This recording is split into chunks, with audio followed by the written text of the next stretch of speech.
Good evening and welcome to tonight's Brattleboro Selectboard meeting. This is Tim Johnson. The board has just emerged from a 45-minute executive session on the topics of real estate negotiations and employee negotiations. We will hear if any action was taken when the board convenes in public coming up. On tonight's agenda, as liquor commissioners, the board will deal with an outside consumption permit for the Brattleboro Eagles Club on Chickering Drive. Proposed zoning code amendments will be scheduled for additional select board review. The monthly financial report from Town Finance Director John O'Connor, staffing level review discussions, and a change proposed in how those will be undergone by the board. Discussion of the Green Street retaining wall and a path toward improvement and repairs, the Elliot Street Bridge, and discussion about potential grants for that project. Energy efficiency discussion on the property assessed clean energy program will be on tonight's select board agenda, as will ordinance amendments, the second reading and public hearing on pay-as-you-throw and on-street parking, board appointment to the Wyndham Regional Commission, appointment of town service officer, and the ever-exciting assigning quarterly signing responsibility, plus representative town meeting motions on articles. The Select Board organizational meeting is tentatively set for March 23rd, and representative town meeting is this Saturday beginning at 8:30 from Brattleboro Union High School. You can watch on Brattleboro Community TV and also BrattleboroTV.org. The Select Board is next here on Brattleboro Community TV.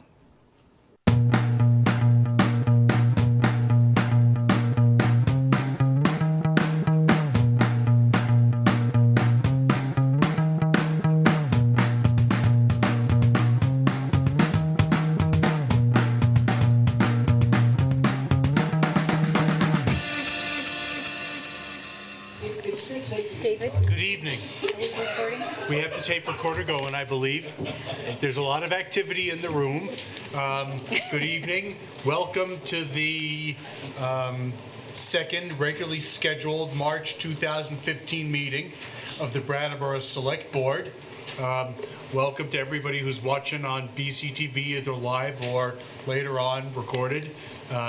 Welcome to members of the press and to the ASL interpreters and everybody else who's in attendance.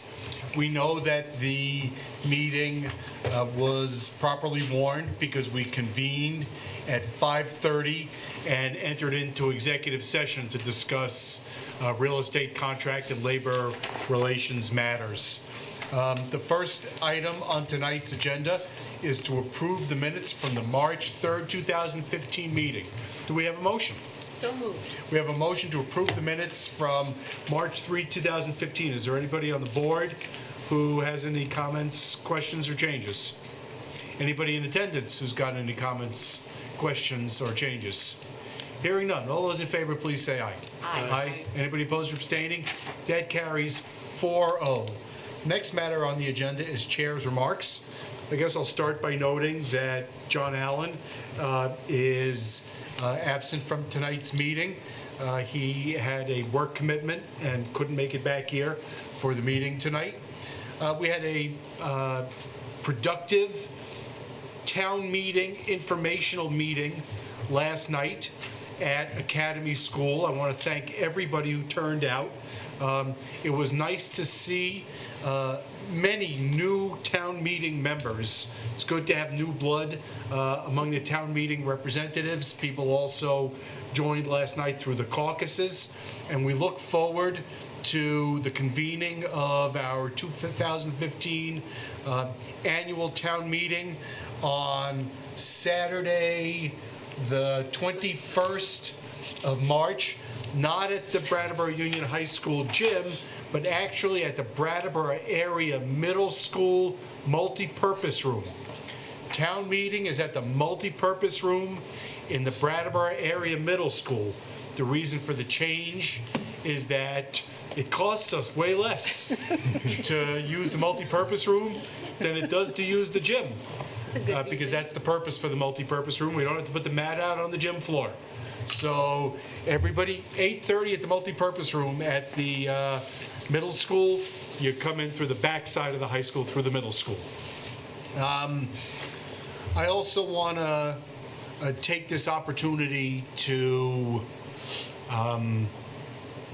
thank the hard work and professionalism of the Brattleboro Fire Department dive team.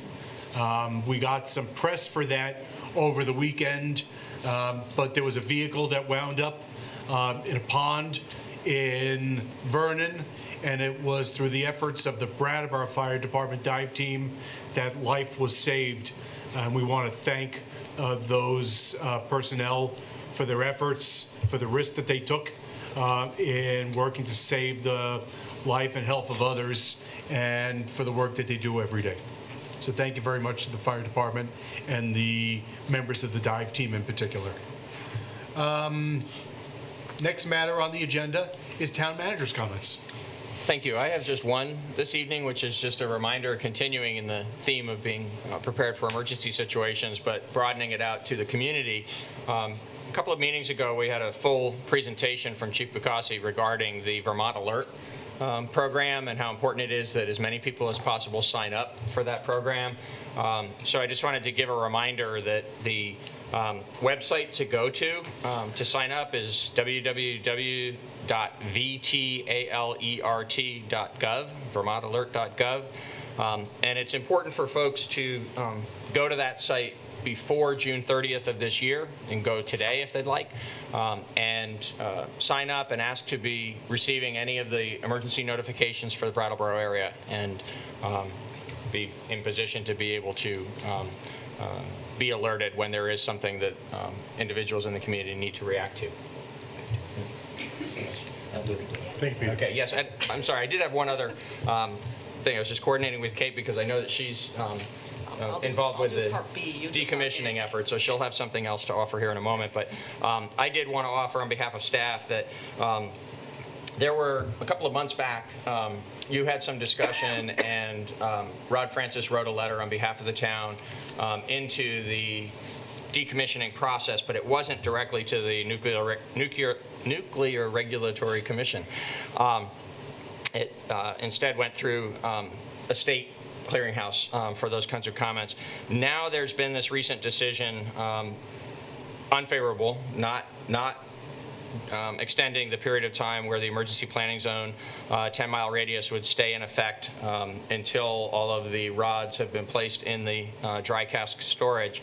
And so we'd like to submit and plan to submit town comments into the official NRC record of this matter. And so Rod is in the process of preparing a letter that will use the first letter but modify it appropriately to reflect the updated circumstances, and submit that on behalf of the town. Do you need any action from the board to do that? I don't believe so. I wanted you to be aware that we're doing that so that you could weigh in or direct us otherwise if you saw a need to do something different. But what we intend to do is a letter that's quite similar to the first one, but reflecting the decision that's been made. So we're now asking them to revisit it, and we're going to be citing whatever additional information we can about why it's important to protect the area with the extended period of coverage. Thanks for following up on that, and thanks, Rod, as well. And Kate? I'll just do part B, similar to what Peter was just talking about. And I just want to make sure everybody knows about that there's a state panel. It's a 19-member state panel called the Nuclear Decommissioning Citizens Advisory Panel. And it's made up of state officials, people from Entergy, local officials, and there's citizens. And I'm a citizen on this 19-member committee. And it's not like an NRC. I think there's a misperception that we're like the NRC meetings where people just come and scream and everything. We're actually constituted by the legislature to get information out to the public, hear from witnesses, have people sort of come and share what it is like to be a town, or a town that's a neighbor to a town that has a nuclear power plant that's decommissioning. And people have to remember, this is going to be going on for the next 75 plus years. So the next meeting is going to be March 26th, which is next Thursday at 6:15 at the multipurpose room at BUHS. And it's really well worth coming. You learn a lot. It's 6 to 9 p.m. We've been meeting monthly. we're going to decide what we're going to continue doing. But it has the potential to be a really great resource for people in the area. So I wanted to put that out there. Thank you, Kate. Anybody else on the select board? Yeah, I have a few things. As people saw in today's paper, that the Waste Management Board has approved entering contract negotiations with a group that includes Integrated Solar, a local solar company, to build approximately $10 million solar array on top of our covered landfill, which is a great use for land that can't be used for anything else. We also are developing a proposal for an anaerobic digester, which will digest the food waste that the Act 148 is going to be required to be collected in a couple of years and provide organic fertilizer. That's a $4 to $6 million facility. And we have about $1.6 million in Clean Energy Development Fund coming for modern wood heat facilities in schools and municipal buildings, not specifically to Brattleboro, but to Windham County. So there's a lot going on in the energy front, and I'm looking forward to hearing about the audits and the things the town is doing to save money, and also the opportunity that residents will have to do energy upgrades and conservation measures and insulation and anything else having to do with sustainable energy through the PACE program. So it's a good time for energy improvements in the area. I also wanted to point out that tomorrow night, for people who enjoy music, particularly really good music, tomorrow night the high school BUHS chorus and madrigals groups will be performing their concert at 7 o'clock. And then next Tuesday, the 24th, the band will be doing their concert. And for people that haven't been to a high school concert in a while, you should go. It's eye-opening. The quality of these programs from kindergarten right straight through high school is astonishing, and the way the quality improves over the grades. And by the time they get to high school and get into the chorus and the ensembles, and the same with the band, the jazz band and the extension band, or the jazz workshop and the full band, it's a remarkable show. So I encourage people to go. It's absolutely free. There's usually food there you can buy, but the music is just terrific. So I hope people will fill the seats, or hopefully there'll be seats for you because they're generally filled. Anybody else on the board? Next matter on the, thanks, Dave. The next matter on the agenda is public participation. It's a good opportunity for anybody who's in attendance, wants to speak to something that's not on the agenda. Mr. Ernest?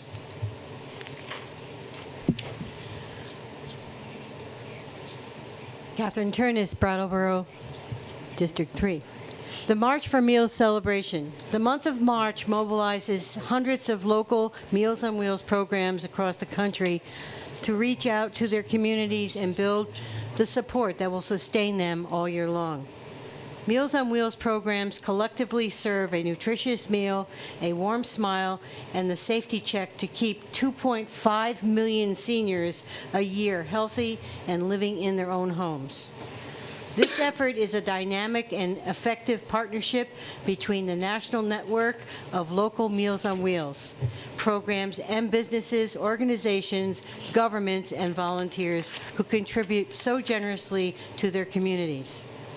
Help us shore up the resources needed to make 2015 a year we can be proud of. The 13th annual March for Meals campaign is led by the Meals on Wheels Association of America and gives us all an opportunity to support our nation's seniors in a variety of ways that make our communities stronger and healthier.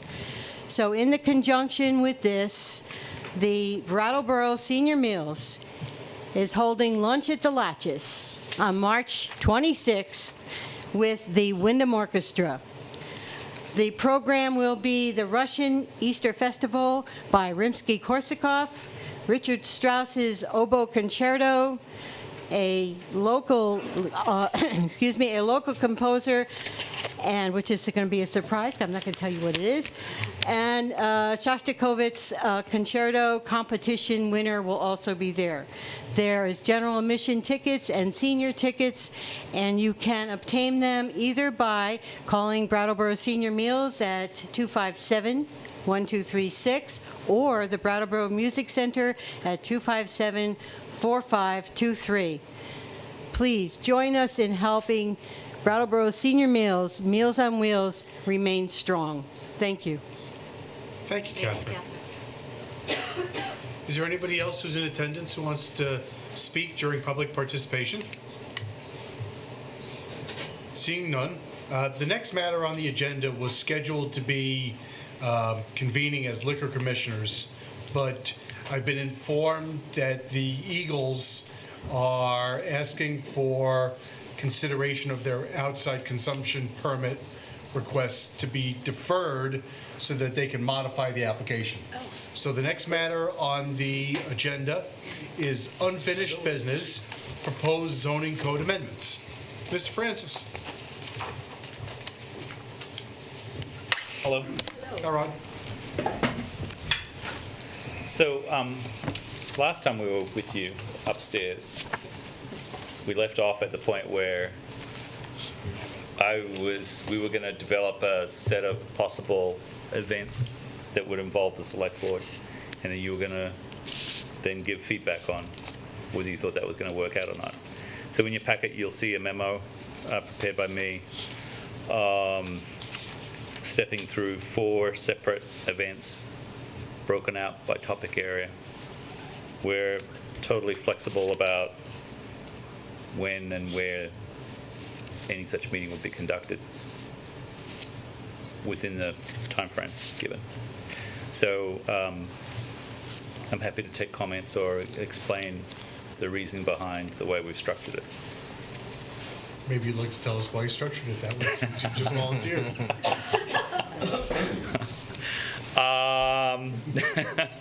Okay, so starting from the top, if you like, the work of the Planning Commission and staff in conjunction with the consultant. The first thing we did was go back to the town plan and look at discussions in the town plan that referenced zoning district and their boundaries. First of all, so the first question was, do we have enough zoning districts, or even do we have too many? And then, are the boundaries of the existing zoning districts reflective of the dominant land use and other issues that you would encounter when you were defining the boundaries? So this is sort of the big framework for the rest of the document in many ways. So we thought that the easiest way to approach this was to introduce you to the process that we used for determining the district boundaries, then show you which zoning districts we're proposing to eliminate, which we're proposing to preserve, some new zoning districts that will be introduced, and then the boundaries for all the proposed zoning districts. Sometimes these are pretty minor adjustments, but nevertheless important, and sometimes they're a little bit more significant.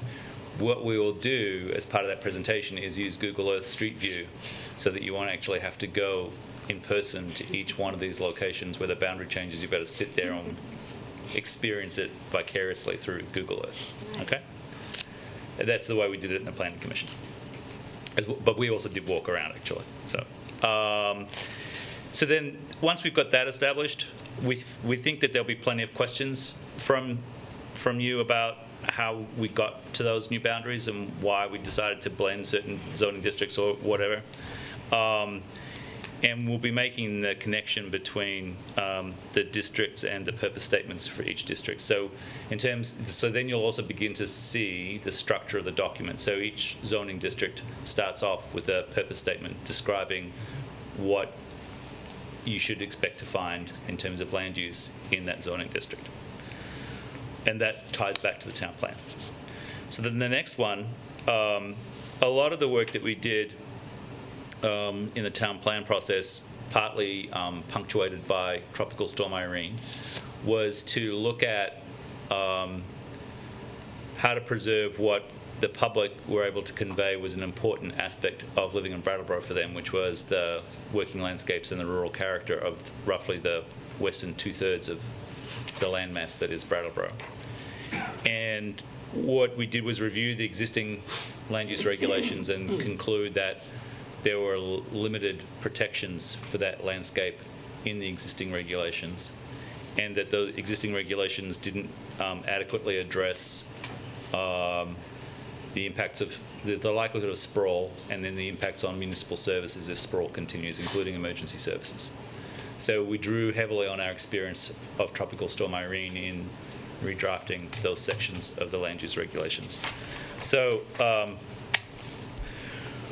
we have come up with an approach, a preferred approach to larger scale subdivisions in rural residential and rural zoning districts that would require taking into account certain physical attributes that could either contribute to hazard or erosion or other physical conditions, or extend sprawl and make increased demands on municipal services. So that'll be the second one. And obviously that'll, the dominant area will be rural residential and rural, which is the western 2/3 of the town. And then the third one, by then you'll have gotten to grips with some of the way we propose to actually regulate the development in a large part of town. And so we'll go into a little bit more depth with that, looking at development review procedures, how we propose to construct what we call the review chain. At what point does the zoning administrator make an administrative decision? At what point does the DRB review an application? What happens once an application is filed, and so forth.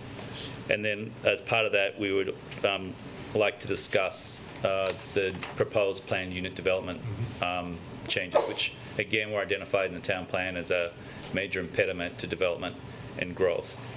Here we're proposing a series of templates connected to the dominant land use in each one of the zoning districts that they occur in. And we have looked at expanding the number of PUD templates, if you like, on the basis of consultation with property owners and stakeholders already, since we've engaged in the public process of review. And then lastly, we'd look at design and performance standards, which for the most part addresses commercial and mixed-use neighborhoods and what we would refer to as the public realm. So the streetscape and the immediate front area of commercial and mixed-use buildings, so that, which is where predominantly where the standards would be established, to ensure that the public and the occupants of the buildings enjoy design standards and performance standards that are appropriate to the development in the 21st century. So that's it.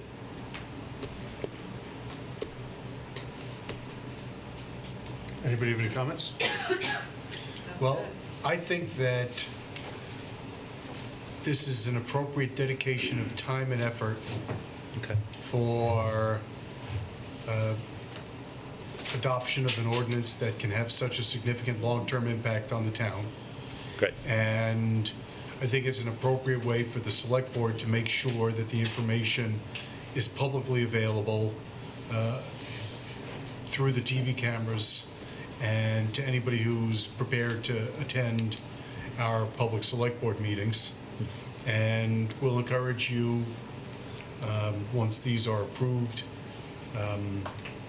to do separate publicity from just select board meetings in an effort to invite people from the community who may be interested in these issues. You know, there are people from the planning community, development community who may be interested, and we'd like to make sure that everybody's invited to participate, including the public, just like people were invited during the town plan development.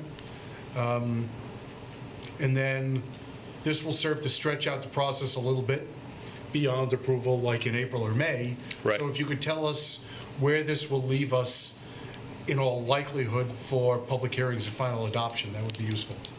Okay, so this inserts about 8 weeks into the process, somewhere between 8 and 12 weeks, depending on how fast you want to go. And that works fine for us. That would still bring us in to the end of summer.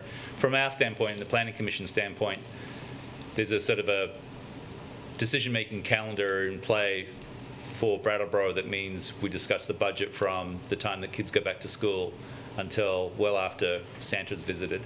And then there's town meeting, which stretches all the way into summer, and then people play outside, and then they come back in the fall and start talking about the budget again. So we struggle to find a good period of time to fit what we think is really important work into the existing calendar.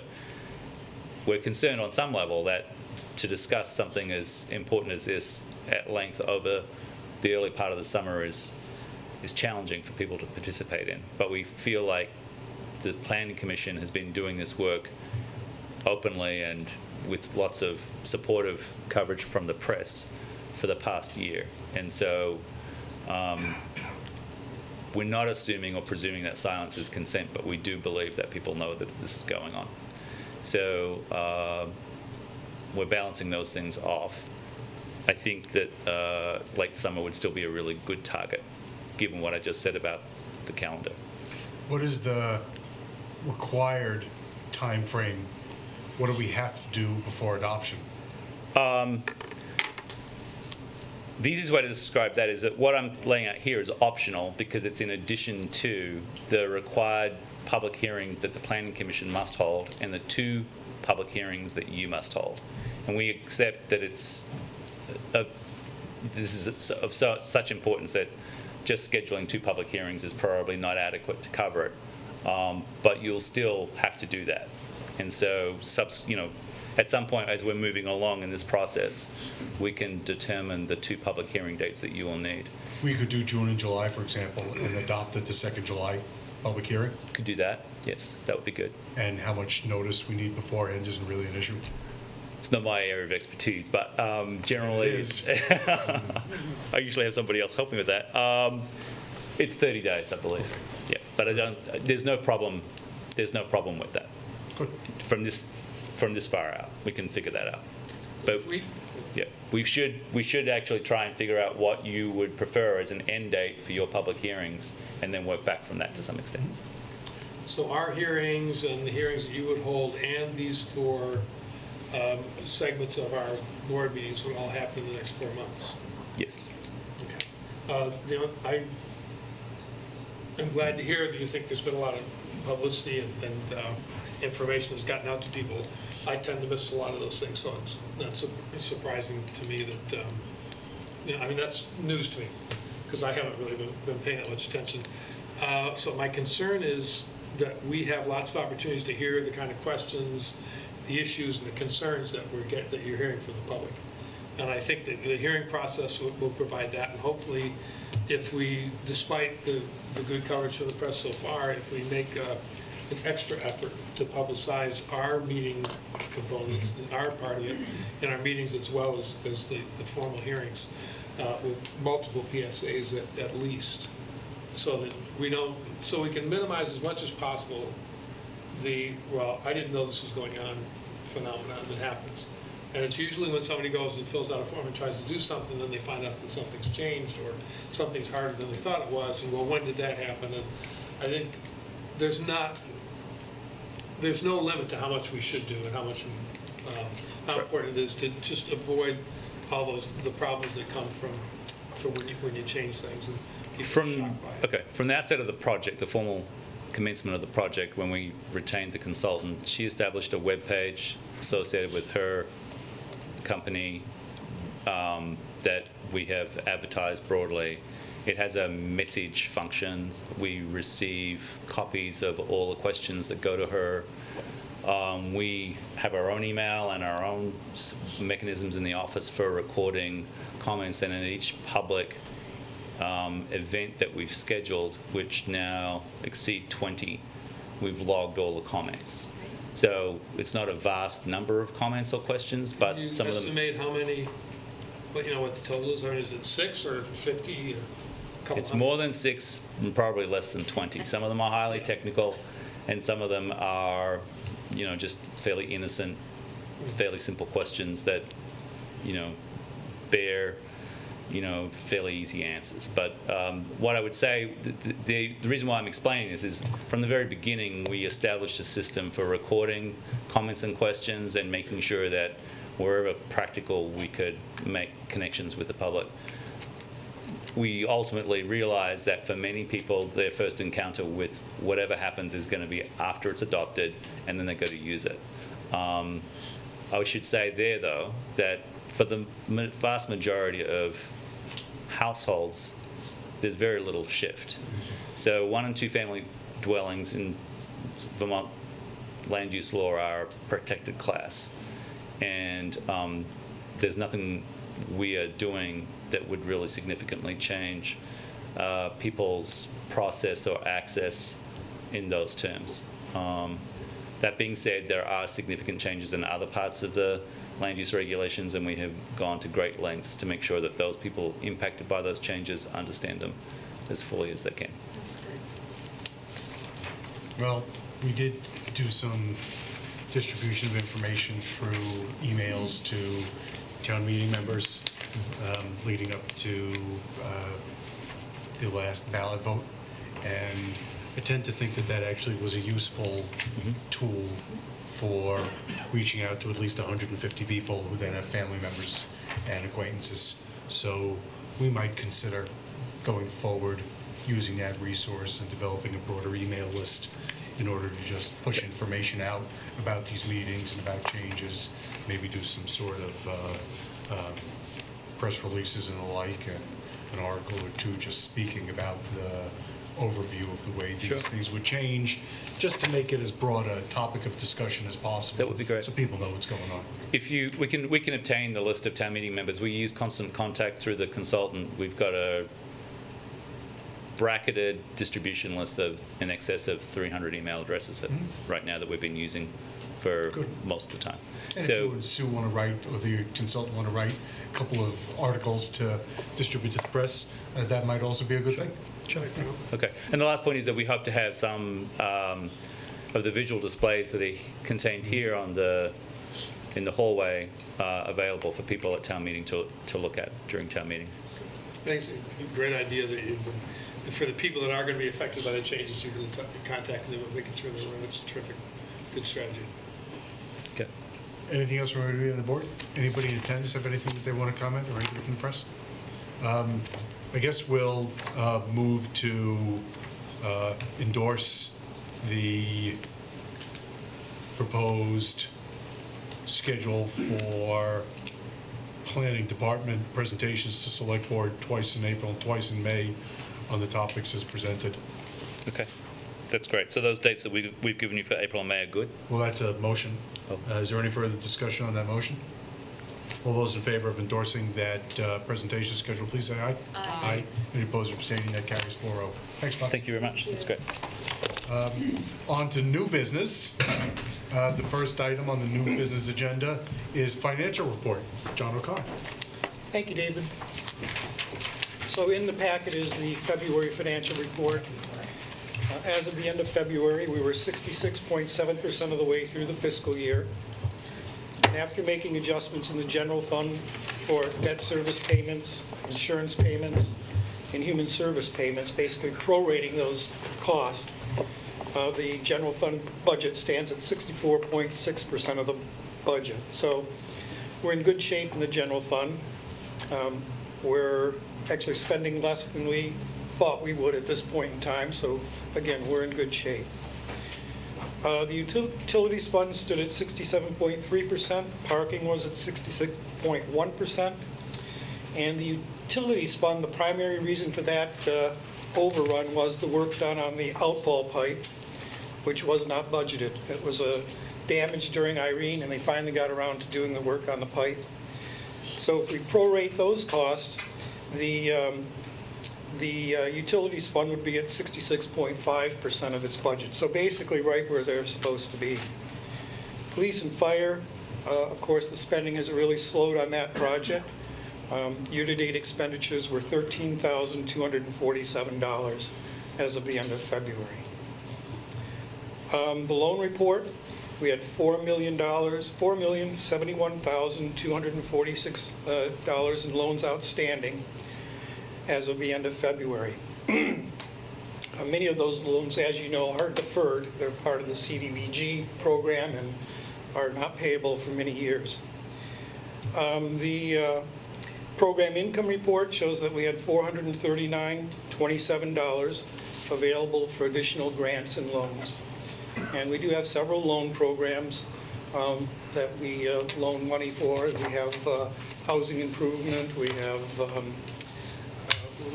the small business program. So there are many programs that are very active in the loan program. And we have one grant program, which is the apartments and homes. The grant report shows that we had 44 active grants and 12 grants that were in the application process. So again, a very active grant program here in Brattleboro. So if you have any particular questions on the financial report, I try to answer those for you. But other than that, that really is the conclusion of my presentation. Thank you, John. Does anybody on the board have any questions? I guess I have one question, and it's not so much probably for John as it is for Steve and Hannah. It's been a difficult winter, and I notice in the memo we got that we're probably pushing budget limits on certain items given the difficult winter.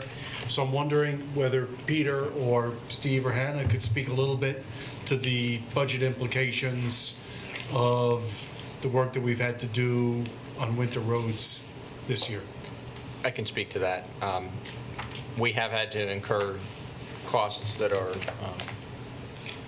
materially higher this year than what was budgeted for winter road maintenance, and we're not sure we're done yet. So, but I've conferred this week with John O'Connor to make sure that we have underages in enough other places of enough magnitude that the overall budget is still in solid shape, and we're very solid in that regard. There are a few other areas where we're over, and numerous areas where we're under, and our projection for the end of the year is that the town will end the fiscal year with a small surplus, so, notwithstanding the heavy weather that we've had this winter. Excellent. Thank you. Any other questions or comments from anybody on the board? Thank you, John. You're welcome. The next matter on the agenda is a staffing level review. I guess I'll briefly introduce the topic by saying that over the course of the last year, we spent time as a select board, actually a year and a half, we spent time first reviewing the operations of all departments and then asking for ongoing presentation to the board about hiring, which sort of came from hiring freeze, hiring pause, staffing level review, as Kate reminded me this past week.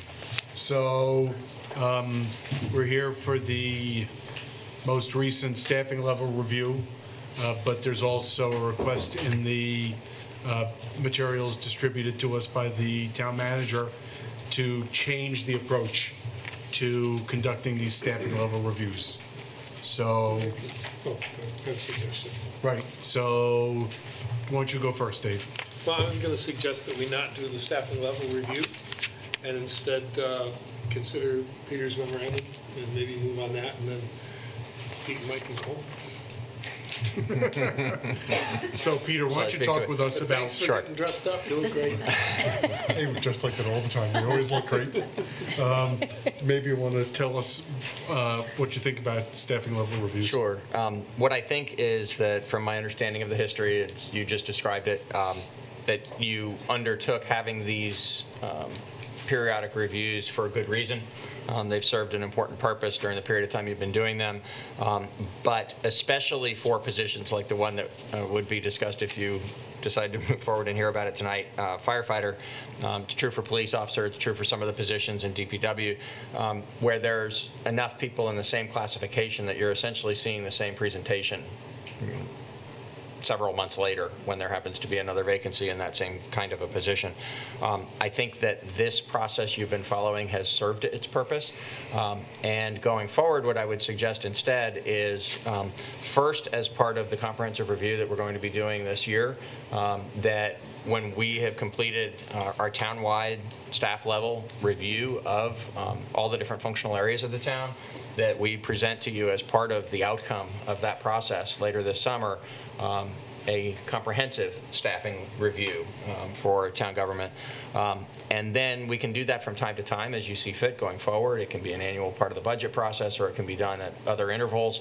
But I think it's more meaningful for you to see those kinds of presentations as part of a whole, rather than in isolation related to a specific vacancy. So for the kinds of presentations you've had, I would suggest we do it that way.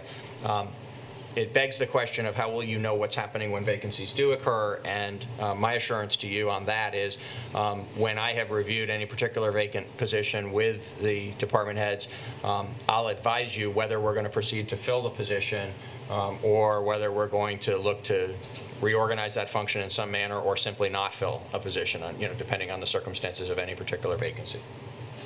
Anybody on the board have any questions about this? And thanks for sending us the memo to addressing it. Anybody have any questions about it? Just wanted to be clear about that. I still, I would like to just know when somebody leaves and Absolutely. someone's going to be hired. I don't think we need to meet and talk about it, right? I Right. would just like we find out when there's, the interstate exit is closed, or Sure. somebody drives into a pond. It's- Just send an email. It's very important that you stay abreast of that so that you know when there are staffing vacancies and when we are recruiting. And I'll And I do would that. just like to thank the department heads, both those in the room and those not, for their patience with the select board's attempt to really do our due diligence around budget. And I was concerned that at times that was tedious, but I also really appreciated the depth of information and the good reasoning always in every time that you spoke about a position that opened up. So thank you for that, and I'm fully supporting your proposal. So I move that we endorse and adopt the recommendation made by the town manager with respect to providing information to the select board about staffing levels as presented in March 12, 2015 memorandum. Is there any further discussion? Hearing none, all those in favor, please say aye. Aye. Aye. Any opposed or abstaining? That carries 4-0. Is there anything else that you're here for tonight? Well, I guess if I could, Please. why we're here and the reason we were coming tonight is due to the retirement of Lieutenant Marty Rancourt. And I would just like to publicly congratulate and recognize Marty for 30 years, right to the day, of very dedicated service to the town and to the fire department. We're holding an open house for him on March 31st, and hope you can all make it. Thank you very much. Thank you. Thank you. Excellent. Next matter on the agenda is the Green Street retaining wall. Hannah and Steve are coming up to the table, I see. Both probably adorned in green, Both in green, yeah. some brighter than others.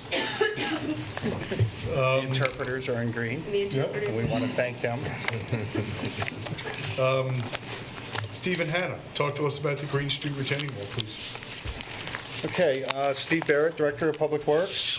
Hannah O'Connell, Highway Utility Superintendent. So we put together a PowerPoint here to assist, kind of give a visual, because there's some things that are hard to explain that might be a little simpler to see on a visual, if we get a visual. It's warming up. So first of all, I just want to give an overview on the Green Street wall, and in the PowerPoint also, it'll show a location. Most people know where this location is, but some may not. It's traditionally called Green Street Extension. Green Street comes from the top of High Street by the Crow Lot, and then there's a Y, there's Church Street, and then Green Street. Traditionally, it's kind of been called Green Street Extension, because you would think that the road would go down towards the fire department would be Green Street. So on the PowerPoint, you can see a map, and it shows, you can see the Harmony parking lot is in the lowercase there. Green Street, which comes onto High Street, and Renting Place, which is a private road that goes between High Street and Green Street. So this is a link. It's a downtown road that has been established many, many years ago. So a little bit of history on this wall. We feel that the best we can tell, that the wall was probably constructed in the 1800s. And a lot of these stone walls around town, after the railroad came through town, you had a lot of stonemasons, a lot of terracing of the roadway because of the topography. Green Street's a good example of that. We go back in some of the older maps, Green Street's on there in the 1854. So this is a very, very old street. At one time, we suspect that probably before the Harmony parking lot was done, the bank basically terraced all the way down. There's an old foundation. The top of actually the top is a stone wall. It's a soft shale, kind of a ledge. You can see where there's drill holes in it and where it was probably blasted from another site. More than likely down by Vernon Road where they did the railroad, they blasted a lot of ledge out of there, or for other buildings in town. So typically this stone was reused in different locations.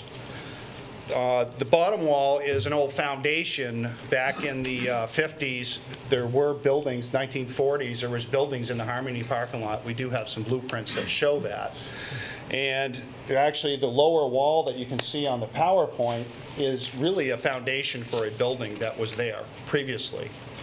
So the bank was probably dug out at one point. The foundations were put in, the buildings were built.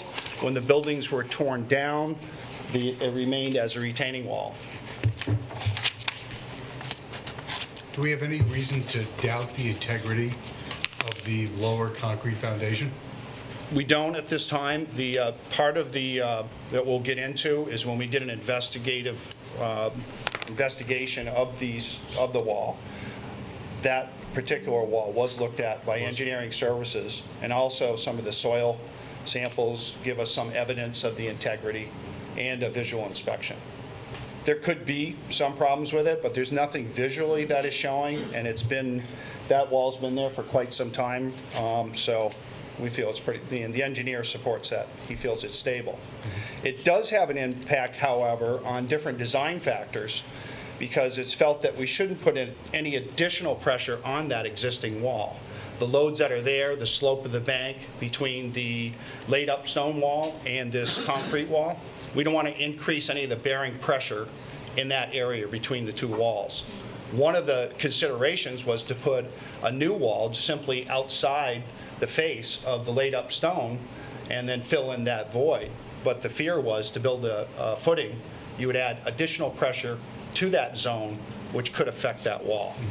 So the designs that you're going to see tonight remove any of the considerations that may affect that wall, so that they're basically two separate structures, and one won't affect the other. Although they do, because if we had the lower wall fail, we would still have problems with the upper wall. So we've gone over the wall. The wall is about 20 feet high in its highest point and 200 feet in length. It runs from Reading Place over to the Bast building.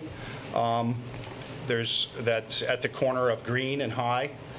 And it actually has a couple different types of materials that are used. There's some granite in the beginning, but pretty much it's this rock configuration. There is also some rock on the end towards the Bass that is similar to like the museum or the stone church on Main Street. That's similar. It's kind of a reddish stone. So there's kind of a mixed use of stone in that area. So due to the condition of the wall itself, the Public Works Department shut the road down. There's some cracks that have developed in the roadway. We didn't feel very good about this. We have been monitoring this situation. The road has settled. So we chose to close the wall down.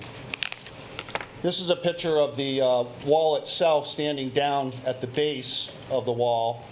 And this slide illustrates because of the angle of that yellow line, which shows you how the wall is leaning outward, and also how there's some large voids within the wall. This next slide is just a little educational slide. It's on what we call a batter. A batter is basically a setback when you build a wall. It's a standard. And traditionally, what is required or recommended if you built a brand new stone wall is to have a 1 to 12 batter. Simple terms, what that means is every 12 inches, you set the block back 1 inch. So this wall would have a setback of about 1.5 feet.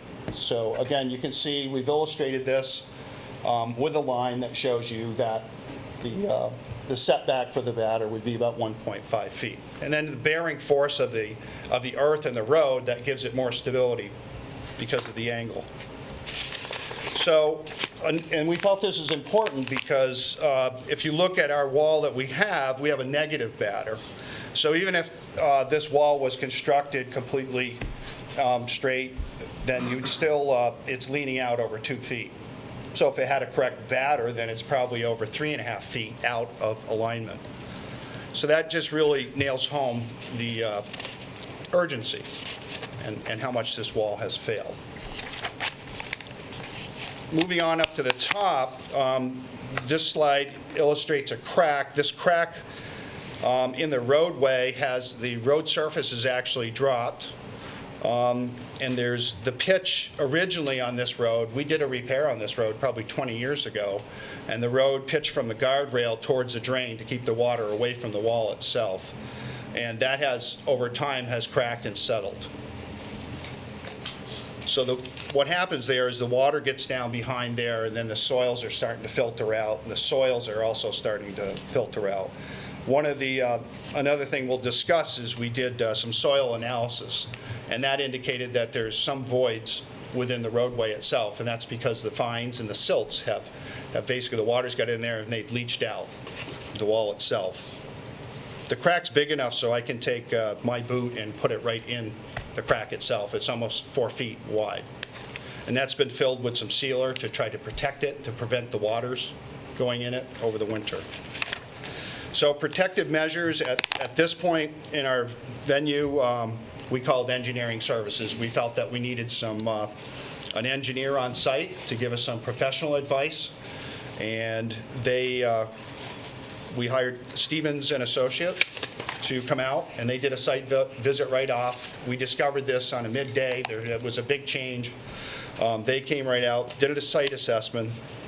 They agreed that we should keep that road closed. They felt that it was appropriate that we shut the road down. And then they also recommended, at that point, we got together and said, okay, there's a direction here we need to go. The first thing is to stabilize the situation that we have to protect, the safety of our citizens. And so the first thing that they recommended was to remove the trees that were on the bank, because if the wall did fail, the fall zone would be greater because some of these trees were 50, 60 feet tall. So what that would do, this slide shows it, you can see the crane there.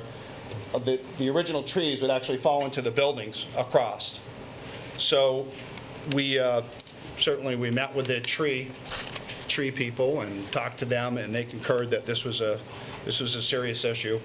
We cut the trees down. We did leave, you'll see their stumps were left very high, approximately 8 to 10, in one case 20 feet high, and we feel that that may assist a little bit in holding the wall. You can see where one of the trees had grown next to the wall, where that batter is a little more plumb, because it actually held that section of the wall. So we feel that would give it some integrity. Instead of a full collapse, it would maybe break off in sections. So for now, that's assisting us a little bit. The water department, we're concerned we have an 8-inch water main there, and the water pressures downtown are 150 plus pounds per square inch, large volume. If this was ever to fail and the water main broke, it'd be a much, much larger problem. So what we've done is we've installed valves on our water main so that we can isolate either side of this retaining wall. And then we can still keep the hydrant in service there, but at some point, if we had to, we can throttle these valves down and decrease the threat of a much larger failure because of the water main. Or we could just have a water main break by itself, and that could take the wall down. So we're pretty concerned about that. At some point, we may, when we get into construction, we're going to set this up, so we'll probably take the hydrant, put it out of service, and shut the water main right off and eliminate that hazard completely. So we don't have to worry about it, or the contractor doesn't have to worry about it during construction. Stevens recommended a geotechnical investigation. That's basically soil testing. And the soil testing helps the engineers do an analysis to determine the type of materials or the type of wall that they're going to install. What they found here was interesting. They didn't find a lot of ledge, which I thought was interesting. If you get near the fire department, you can see some ledge outcroppings. There wasn't ledgers, like in one spot in the report, there's no groundwater. That's a good sign for constructing a new wall. Those can be barriers if there's excessive groundwater or wet soils, and it's more of a sandy material. And also, again, during the drilling, as I explained before, they did find some voids up on Green Street itself. So then we asked Stevens to develop a report for us to look at alternatives, to look at all the alternatives and to give us a cost estimate for options, because we wanted options. And some of the options, as I explained before, are not, you're not going to see these in the alternatives. They were eliminated right off for various reasons. One was to put a new wall in front of the existing stone wall. It wasn't a desirable option.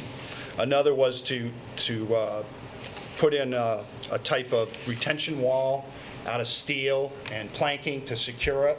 But again, logistically, that just wasn't going to work.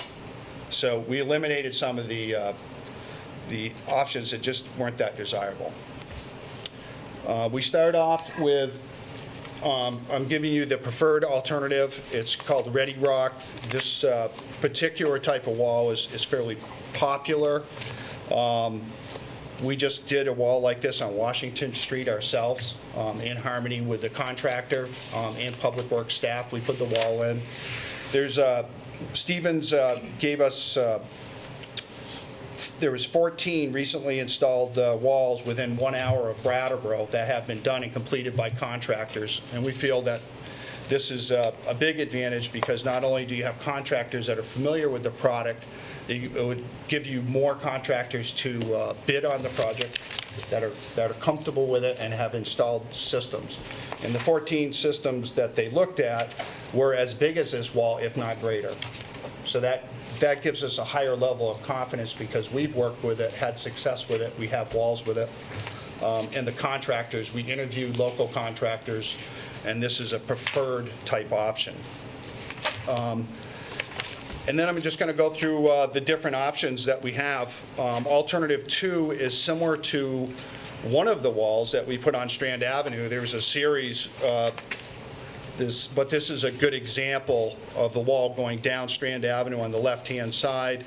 It was a standard cast-in-place concrete wall. They're proven. They're all over the place. That's what the footing is, really, at the base of In Harmony parking lot.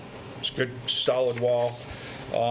There's some challenges trying to get that in there with formwork, and again, digging into that surface to put a footing in for it, and also the cost was much higher at $663,000. The next one on the PowerPoint that I gave the board, we discovered today in a meeting with the town manager that the number was actually, it was written wrong on the report. It said the cost was $449,500. It's actually $499,000.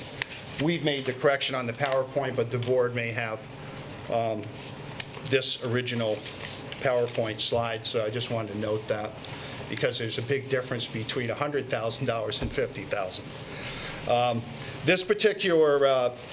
This particular style of wall, there are some in this area.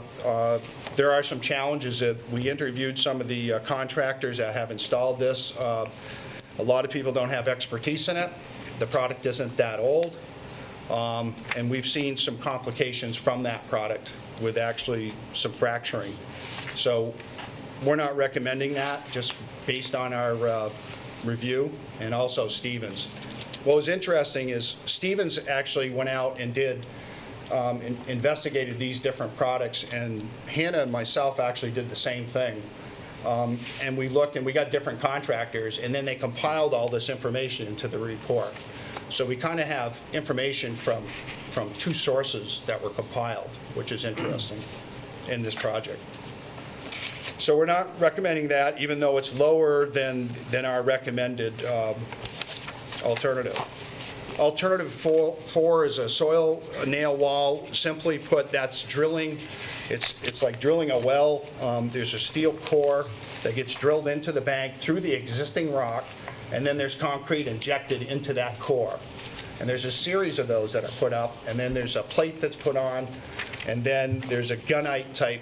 It's concrete that's thin, can be sprayed on into the voids, and it puts a coating over the whole wall. And what happens is the steel rods that go through, they're called soil anchors, because they go in, and when the concrete's injected, there's a force that holds that wall in place.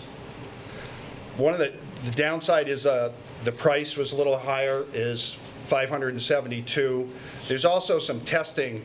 Once they install some of these soil nails, then there's a whole testing system where they actually have to put force on it to pull the nail back out to prove that they're holding in force.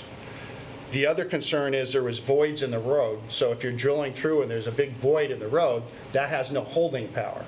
So you have to do more extensive testing. You don't know if it's going, and then you may have to go deeper with these bores, these nails, and we may get into a right-of-way issue also, because it may have to go deeper into adjacent property or private property. This just doesn't seem like a desirable option. And the other thing, it's not going to take out the batter, the negative batter. So you're going to have a wall, if the wall was pretty straight and plumb and it looked fairly well, you can do wonderful things with coloring and do earth tones, but this would be a wall that's repaired that's actually leaning out the opposite way, and just doesn't work. Alternative 5, dried laid stone wall. I can say personally this is my favorite, but it's also the most expensive. We showed a picture of the Church Street retaining wall. I'm sure a lot of people remember that wall. Very similar. It had started to lean out. We closed it down. A day after town meeting, it fell down. So this is a similar wall, and with that wall, what we did is we lowered the height of it, and it was built with a batter. Okay, so that's a reconstruction of a wall, but at a lower height. Great project. The stone, they would bring in all new stone. They wouldn't use the type of stone that's there because it has shale to it. It's been blasted. It's not very strong. They would bring in all new stone. We had this estimate from Peter Welch, who just did the work out to Green River Bridge. They would also bring in granite, and they would tie it back. This type of wall would probably be good for hundreds of years, but the price is $774,000. So we didn't feel that this was an alternative in our best interest at this time. Alternative 6 was to abandon the roadway itself, and this is pretty interesting because when the engineers asked us about it, our answer was yes, we must look at all alternatives and consider all alternatives. Within this report, you have a number, it's 183,000. Since that time, this report was actually done in December, and then since that time, we've had a few updates just as recently as last week to give us a better idea on the cost and what the alternatives, what the total cost would be depending on what alternative we pick, if we pick this option. So that this option here is based on simply creating 2 dead ends, okay? From Church Street, from right at Renning Place, it's just to create a dead-end street right there. Abandon the wall, knock the wall down, slope the bank down to the lower concrete wall. When we get over towards the Bass Building, it's the same thing. It's to stabilize that and basically abandon the wall and slope the bank down.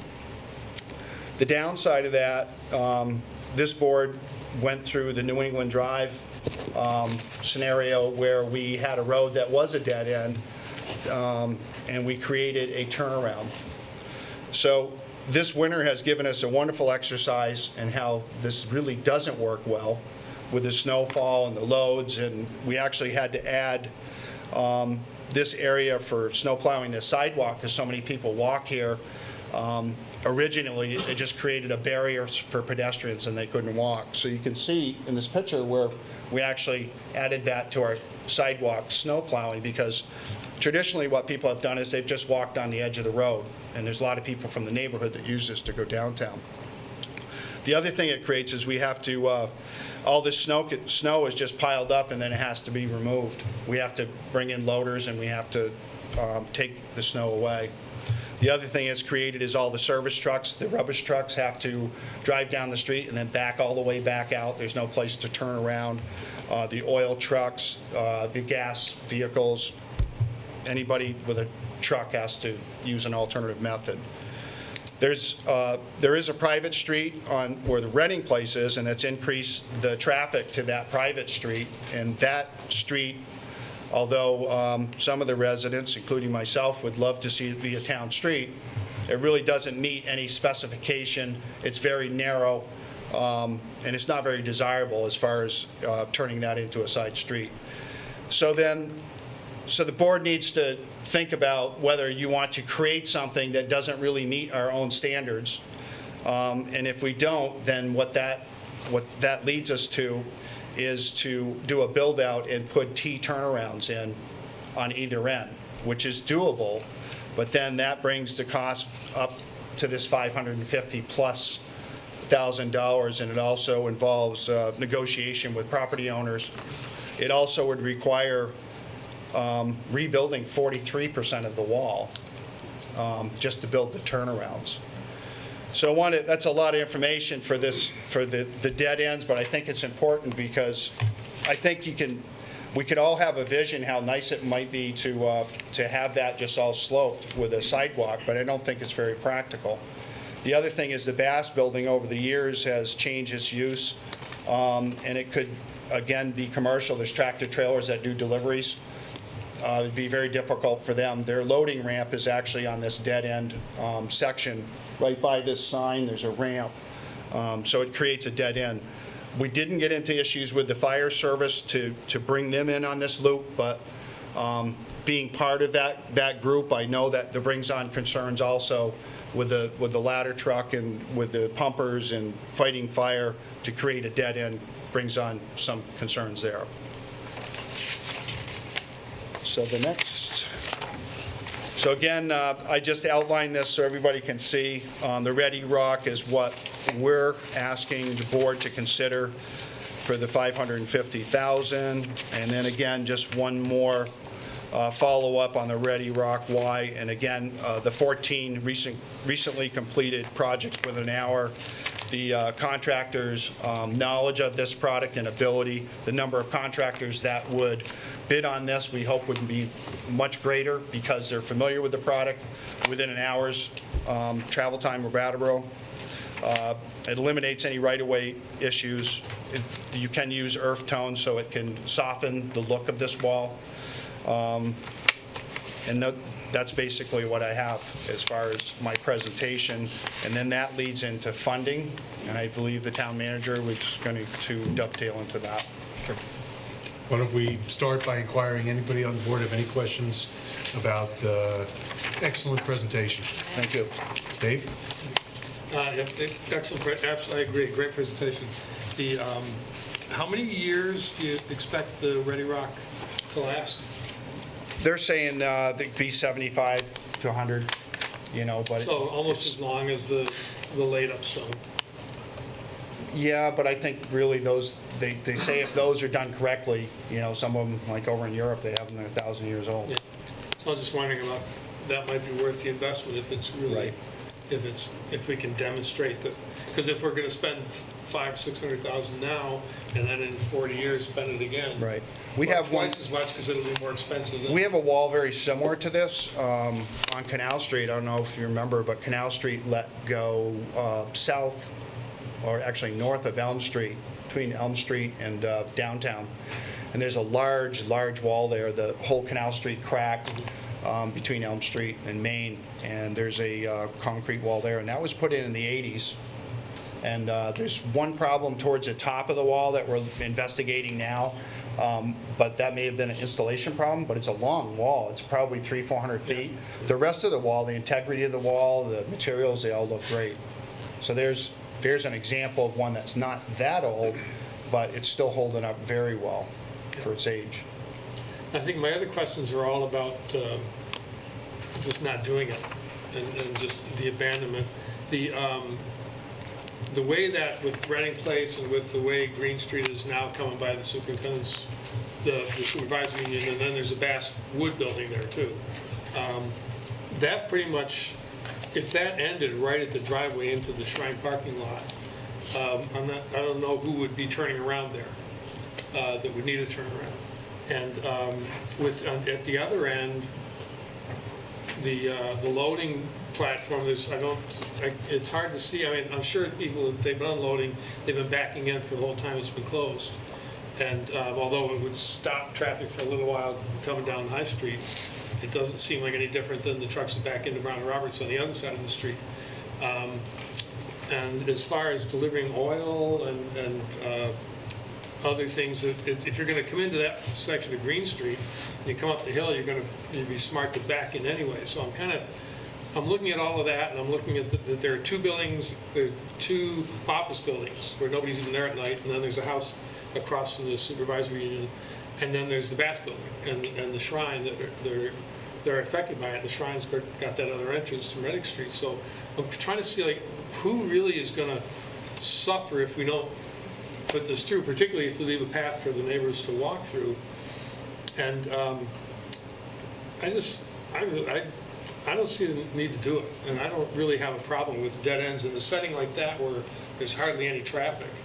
It's really hard to see why. It's not like New England Drive where we have to go out and plow and come back and plow the other side. These are small sections of streets, and the snow removal might be an additional problem. But if we did a $183,000 bank instead of what was it, $550,000 rebuild, we'd have quite a few loads before we'd be losing any money.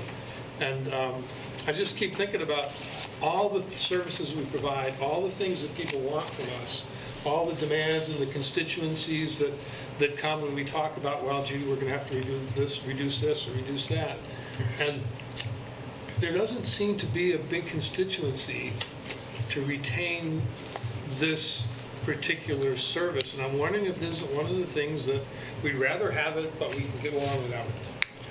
And and save that money. And I know there'll be some grants and there'll be money that helps us, but it's still gonna cost us some money, and we'll find out the numbers pretty quickly.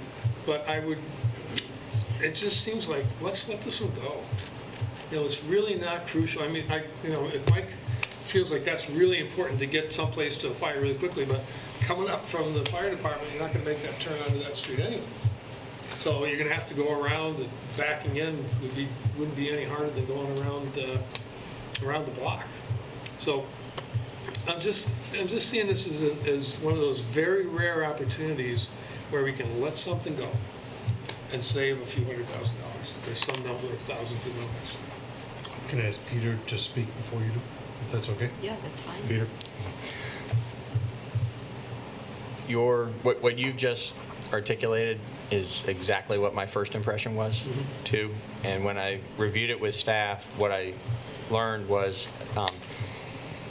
even in this instance, there's probably a fairly debatable point for the board and people in the community as to the utility of this particular street.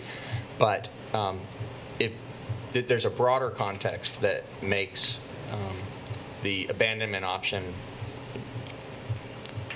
not very viable, and that is we've just adopted, within the last couple of meetings, we brought to you the commitment that we build according to the standards for roadways in the state.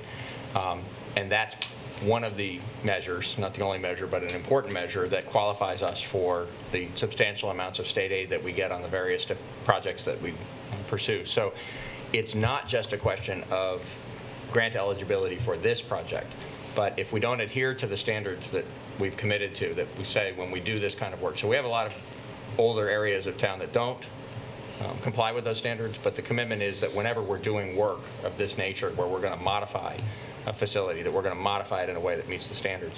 And if we don't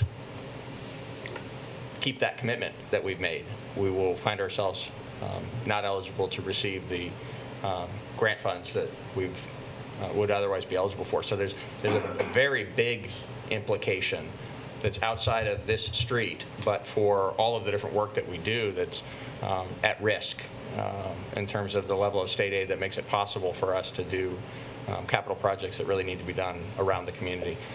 Is it true, let me interrupt just for a second, because is it true that we have to adhere to those standards on every single project, no matter what the Yes. details of it are? Well, that's what we agreed to, and that agreement says we will build things to their standard.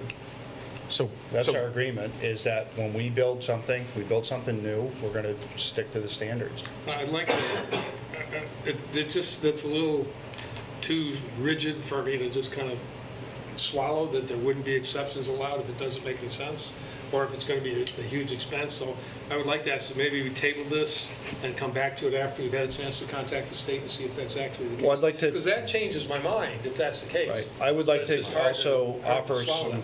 Hold on. I want to let Peter finish, and then you're done? Sure. All right, so if you're done, Steve, go ahead. yeah, I'd just like to answer some of the questions that you asked also, in addition to Peter's comments. I live on Reading Place, and I can tell you that's increased the traffic probably 80%. I have cars coming through our private drive on a steady stream. That roadway, believe it or not, gets a lot of traffic. There's people that don't always get High Street as that's High Street, because it's a kind of an awkward turn, if you will, at Green and High, which ships a lot of traffic down Green Street from out of state, and we constantly have cars, tractor trailers, misturn and come down through there. So there's a lot of vehicles that actually use that. The school closes Whipple Street, which changes traffic patterns in the morning, which is another factor to this whole neighborhood. It's a neighborhood, and it's how people use the neighborhood. Not everybody likes to, if they're going to go to Brown and Roberts, they don't necessarily come up and then go out Whipple Street. They'll go down Green and scoot across. So there's a lot of people that use the street, and I still can see, as far as Brown and Roberts getting deliveries, this building, if it changes use, could get multiple deliveries. Brown and Roberts actually makes special provisions to get those trucks in early in the morning. At some point, the Bass Building could be multiple use with multiple type deliveries.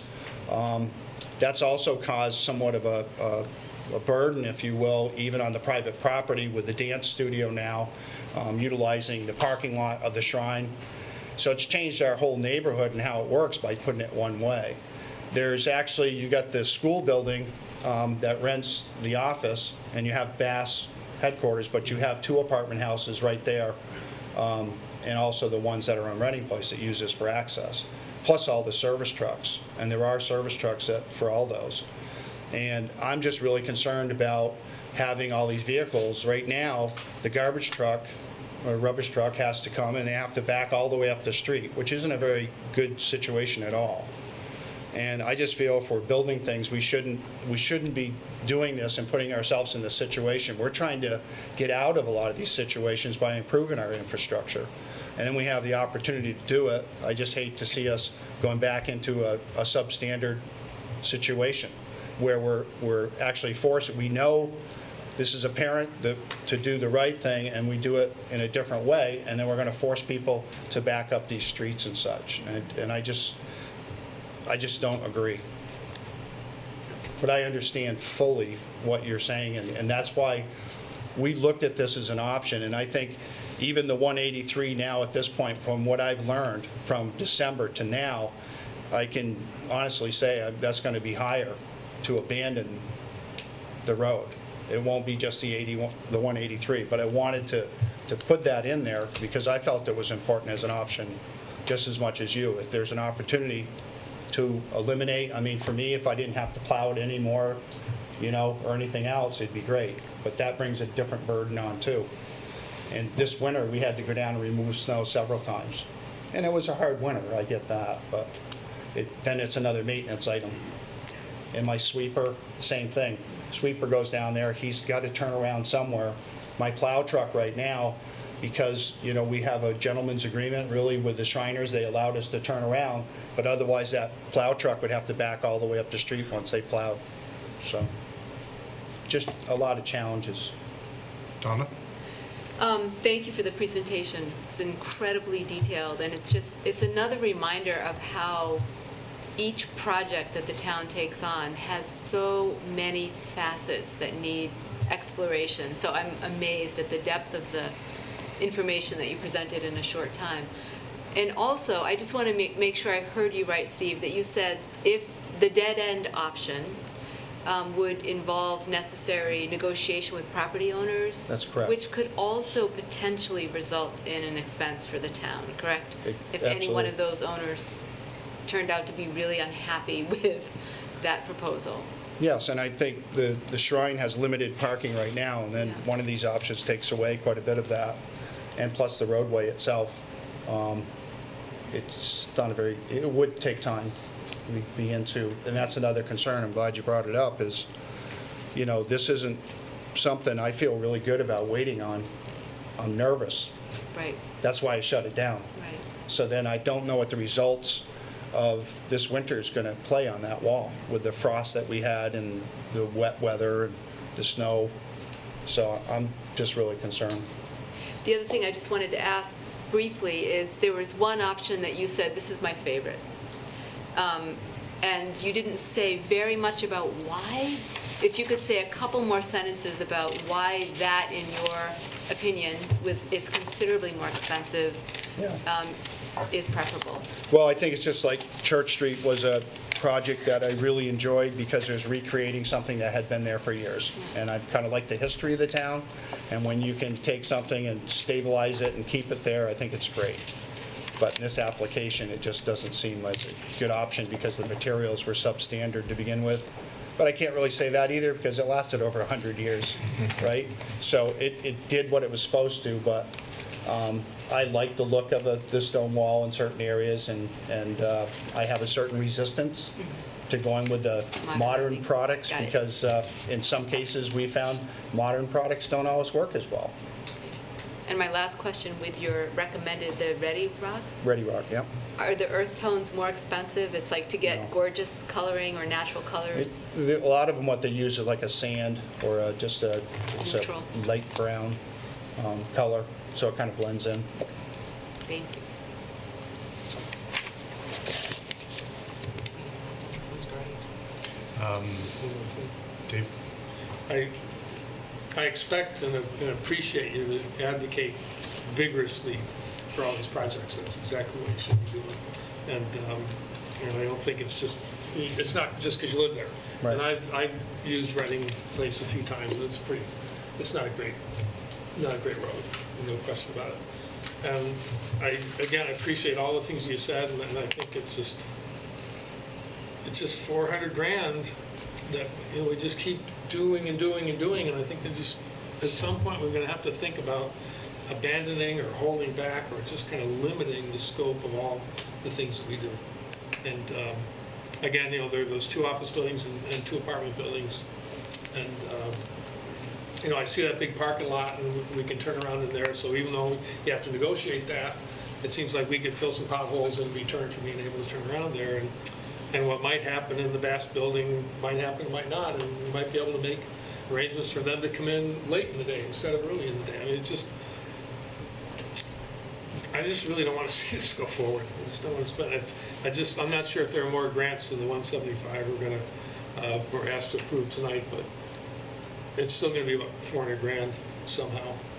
And we got the new fire truck next year and the new grader you get this year. And it's at some point just want to slow things down. I really would like to. I mean, unless everybody's just ready to go ahead with this, I'd really like to find out if that's a rigid agreement with the state before we make this decision. If the 3 of you feel differently, then just go ahead and vote for it, and we'll be out of the way.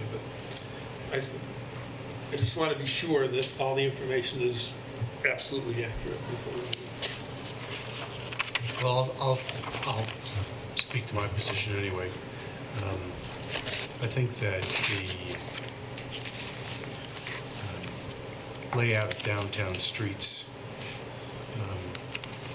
is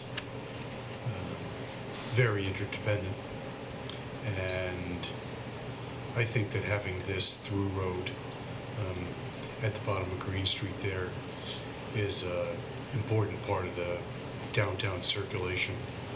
And I'm not in favor of abandoning the road. I really think that it's a vital through link. I think that given what we hear from Public Works, it would not be safe to merely shut down the road without building turnarounds so that vehicles can then turn back out and drive forward rather than backward up the road. And so my understanding is that the $183,000 cost for abandonment actually comes closer probably to $400,000 or $500,000 is what I heard as part of the presentation. And so what I'm hearing is that those are core safety issues as well. I also am very concerned about adopting any alternative that would limit the use of core pieces of property downtown. I mean, abandoning that part of the road and turning this back into a hillside so you can't have a road at the top would limit the use of the Bass building. And they might not have the ability to take any action to stop us, but then we're limiting the use of a core property downtown, and I'm not in favor of that. I think that we need to maintain the broadest possible uses for our properties downtown. I'll also note that the $555,000 alternative, which is the Ready Rock alternative, if we get the funding that we're looking for, it's $300,000 from the CDBG urgent need funding and $175,000 from the AOT structures grant, which means we'd be paying $80,000 out of pocket. And then we'd have a new wall in place. So I understand that we may not get the $475,000 in state funding, and we can reevaluate, because we're not going to enter into a contract until after we have the funding in place, I expect. But at this point, I'm in favor of at least preliminarily endorsing this Ready Rock alternative and authorizing the application for the CDBG urgent need funding for $300,000 and the AOT structures grant for $175,000 to pay for it. That's where I'm at.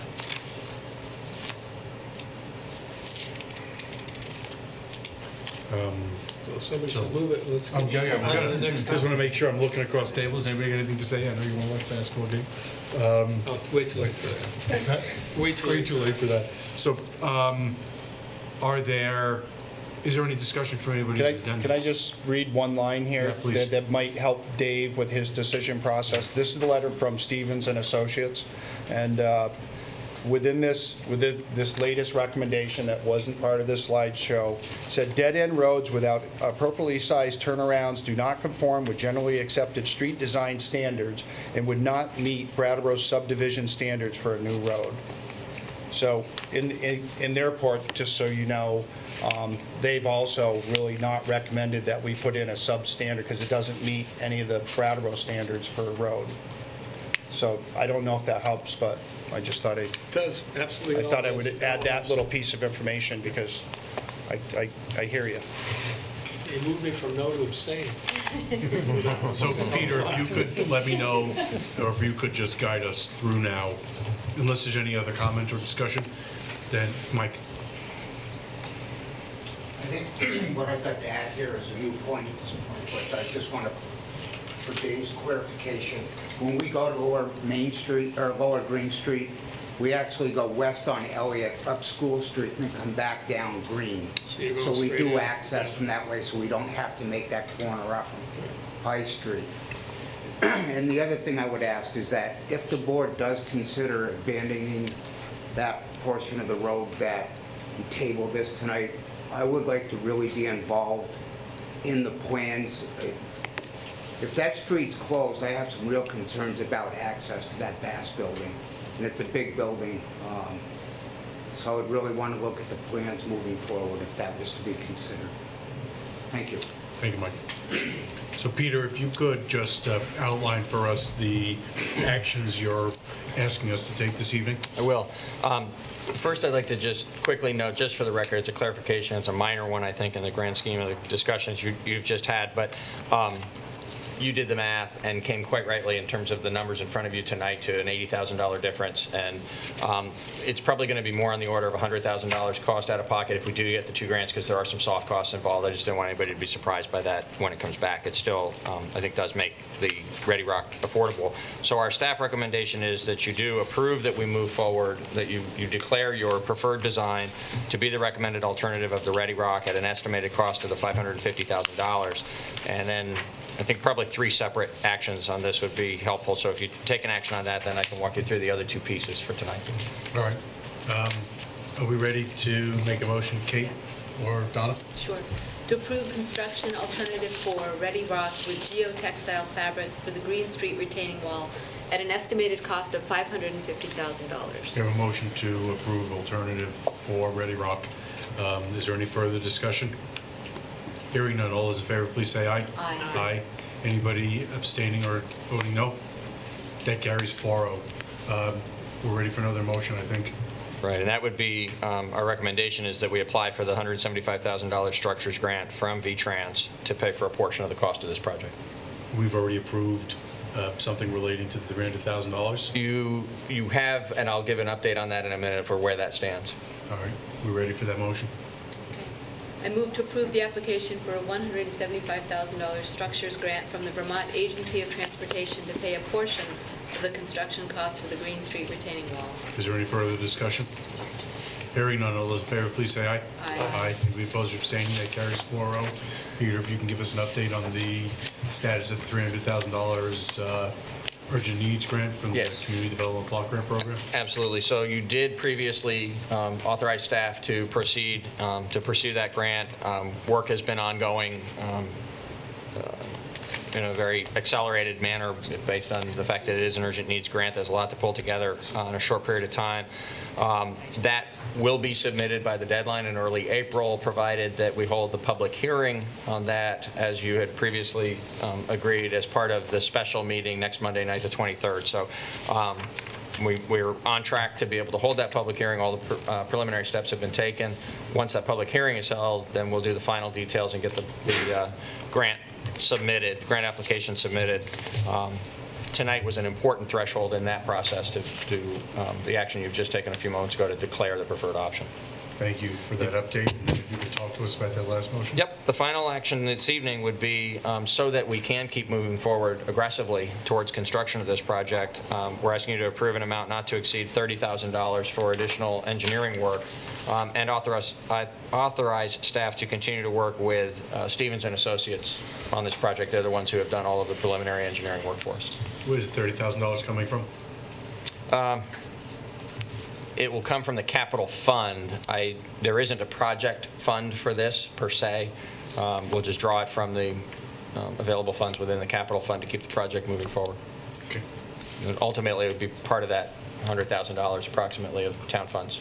Very good. So essentially, we're authorizing spending the money now so that we can reimburse ourselves later from money that we raised some other way.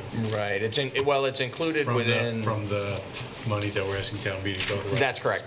This 30 is included within the 550 estimate for the Ready Rock alternative. So it doesn't add cost to the project, but it is an expense we need to bear now in order to keep moving forward rather than stopping and waiting for the authorization from town meeting. So you're right. Assuming that the authorization from town meeting does occur on Saturday, that'll be the source of funds. Otherwise, we'll have to draw it just out of the capital fund and not proceed with something else on schedule. We're ready for a motion, I think. All right, I'll finish it up. To authorize continued engagement of Stevens and Associates for engineering services related to the Green Street retaining wall in an amount not to exceed $30,000. Is there any further discussion on that motion? Hearing none, all those in favor, please say aye. Aye. Any opposed or abstaining? That carries 4-0. Is there any further business to come before the board with respect to the Green Street retaining wall?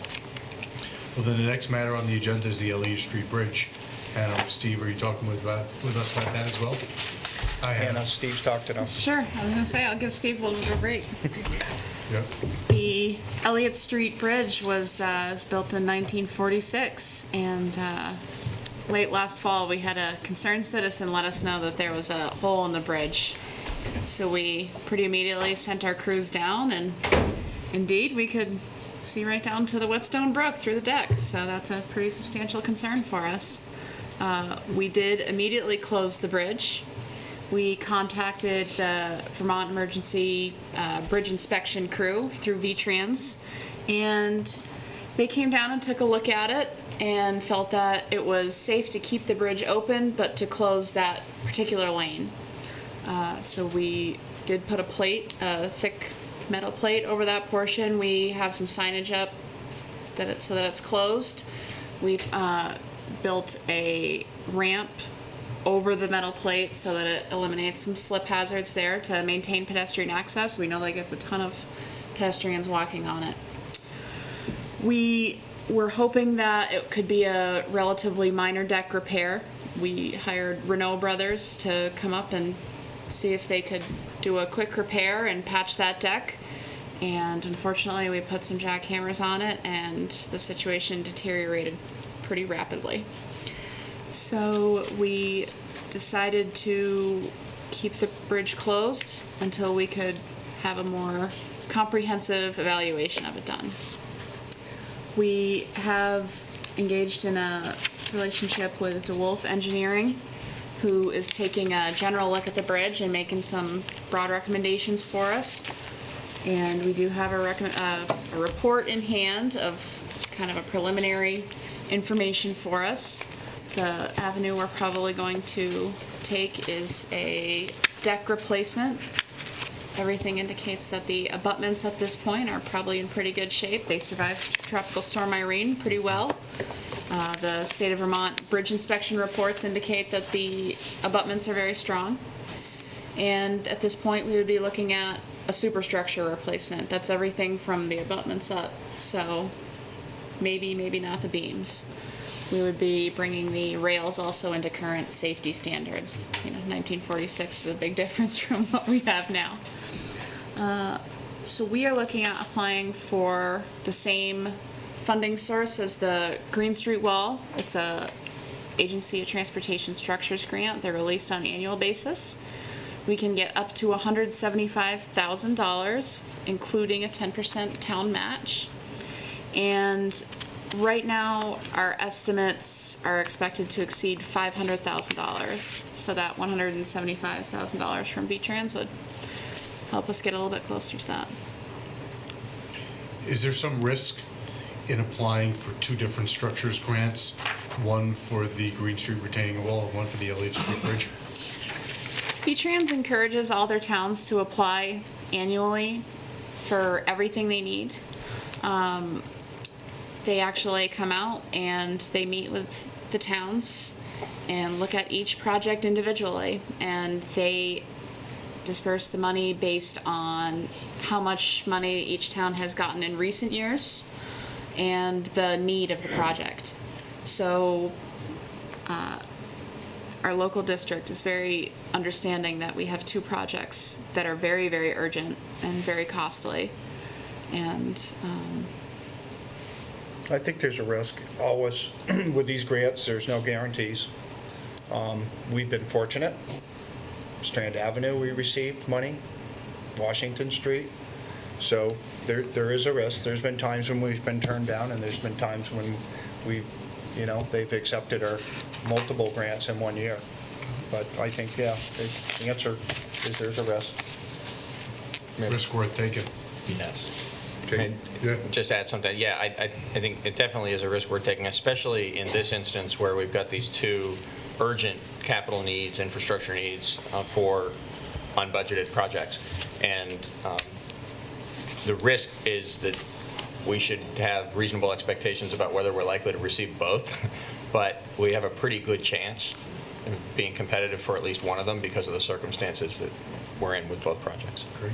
There's one other avenue that we're looking at, and during Irene, we discovered, and we didn't have a lot of knowledge on this, and that William Street was a federal aid road, which is another avenue for funding. So we're going to actually inquire about that to see if there may be some potential here. So if that's a federal aid, and Patrick was involved with that project, they funded it pretty, and they had some different resources that we're not accustomed to. So now it's a matter of an understanding if that William Street is the primary use is across this bridge. So we're going to have a discussion to see if there may be some alternative funds available from that resource. We're continuing to seek out whatever we can. This is just one that comes right to the surface as a structures grant. And they're due, and that's why this meeting was important, because if we have all these pieces in place, then we can aggressively move forward, because now we have alternatives and we have numbers, and it puts us in a better position to get funding or to request funding. Any further inquiries from anybody on the board, or any further comments? Anybody in attendance want to speak to this matter? We're ready for motion, please. Are we done with Stevens? No, it's under D. I move that we approve the application for a $175,000 structures grant from the Vermont Agency of Transportation to pay a portion of the construction costs to repair Elliot Street Bridge. Any further discussion? Hearing none, all those in favor, please say aye. Aye. Anybody opposed or abstaining? It carries 4-0. Thanks for explaining all that to us. Peter, I think probably the next agenda item, I'm going to call on you. Yep. Under energy efficiency, we have 3 items. One is property assessed clean energy program. One is several near-term low-cost improvements in energy efficiency issues for authorization to spend up to $8,000. And the other one is the energy audit RFQ authorization to proceed. So at least for the first one, Peter, if you would talk with us about property assessed clean energy. Sure. We have been meeting about that with Bob Fisher, town attorney, and several of us on staff. We've been working to try to find a way for this program to work for the town. It does provide a nice opportunity for homeowners to receive funding assistance to do energy efficiency projects. The Energy Committee has strongly recommended it to you, and I know the board has shown interest in it, but there are continuing concerns, both within staff and for Attorney Bob Fisher, regarding the structure of the program and hurdles that we need to get over in terms of adequately protecting the town's interests as a intermediary in the program. So we're not done working on this. We're in the midst of a process. There is additional communication, particularly that now needs to occur with the funding agency, the administrative agency that, designated by the state for this, the Vermont Energy Investment Corporation. So that work will be ongoing. We hope to be able to come back to you as soon as April 7th. But in any event, I think maybe at this point, rather than having it be a every meeting update, unless you prefer to have an every meeting update, my assurance is that we're on it. We're going to bring it back to you as soon as it's ready. That may be as soon as April 7th, but it may take longer. And if you're content to just have it on the next agenda, the next time we're ready to address it substantively with you, then we'll be happy to do that. If it weren't, on Saturday, it's going to be 2 years since the town meeting approved engaging with this program. And so that's a long time to be continuing. So I would like to have regular updates. And I spoke with Bob Fisher last night about the specific situation with Burlington, where they've actually got 3 of these projects underway. Mm-hmm. And they have been able to resolve whatever the hurdles are. So I asked him to contact the city attorney to find out how they did that. So I would ask you to follow up and make sure it does. And again, it's been such a long time that it has to come up on the top. You mentioned all of the positive aspects of it, but one thing you didn't mention is that The state of Vermont now has more people working in the energy sector per capita than any other state in the country. It's a big part of our economy at this point. We have a lot of contractors in this area, plumbers, electricians, solar installers, people that install heat pump stuff, just the whole range of people involved in energy efficiency and conservation and insulating, just all of that. And that's what this money is available for. And it's just to take 2 years to get over the hurdles that to me, I never really saw where a liability was. I saw that it wasn't the way we do things, but I never really understood the liability. And I never understood why big banks and other municipalities were able to go forward with it and we weren't. So if there's a concrete example of how Brattleboro makes it hard for businesses, this is one. 2 years for an opportunity which will bring lots of funding in for people to do work that local contractors provide. It's just too long. So I'm frustrated. I'm venting that at this point. So I really would like to hear regular updates, and I also would like a lot more pressure on Bob to get that work done. Yeah, I want to make clear that, I know there was a period of time when this wasn't active, but since you raised it a couple of weeks ago, and actually 4 weeks ago, it has been back being worked on by staff and by Bob, and quite actively. The problem is that some of those original concerns have not been resolved. So there have been examples of communities that have engaged in the program. There's also at least one example that we're aware of a community that started and then pulled out for some concerns that may or may not be identical to the ones that we have. I can't speak to banks being involved, but the concerns that we have to do particularly with the obligations that the town has and the laws that the town operates under related to taxation, and particularly what happens when taxes go delinquent. So what I'm thinking, and I understand very much your sense of urgency about something that was approved 2 years ago and hasn't been able to move forward, maybe instead of just having this come back when we feel ready, if the board would favor this, maybe the better thing to do is say beyond for April 7th, either we'll be ready to come back and say we've found a way to get past the hurdles and recommend approval to you for how we can move forward, or instead what we could do at least at that time is address with you specifically what are those hurdles, what are those concerns, so that you can understand that it's not for lack of a desire to make the project work. We really understand how it could be beneficial in the community. We'd like to make it work, but there are some legal impediments to us doing that and simultaneously protect the town's interests.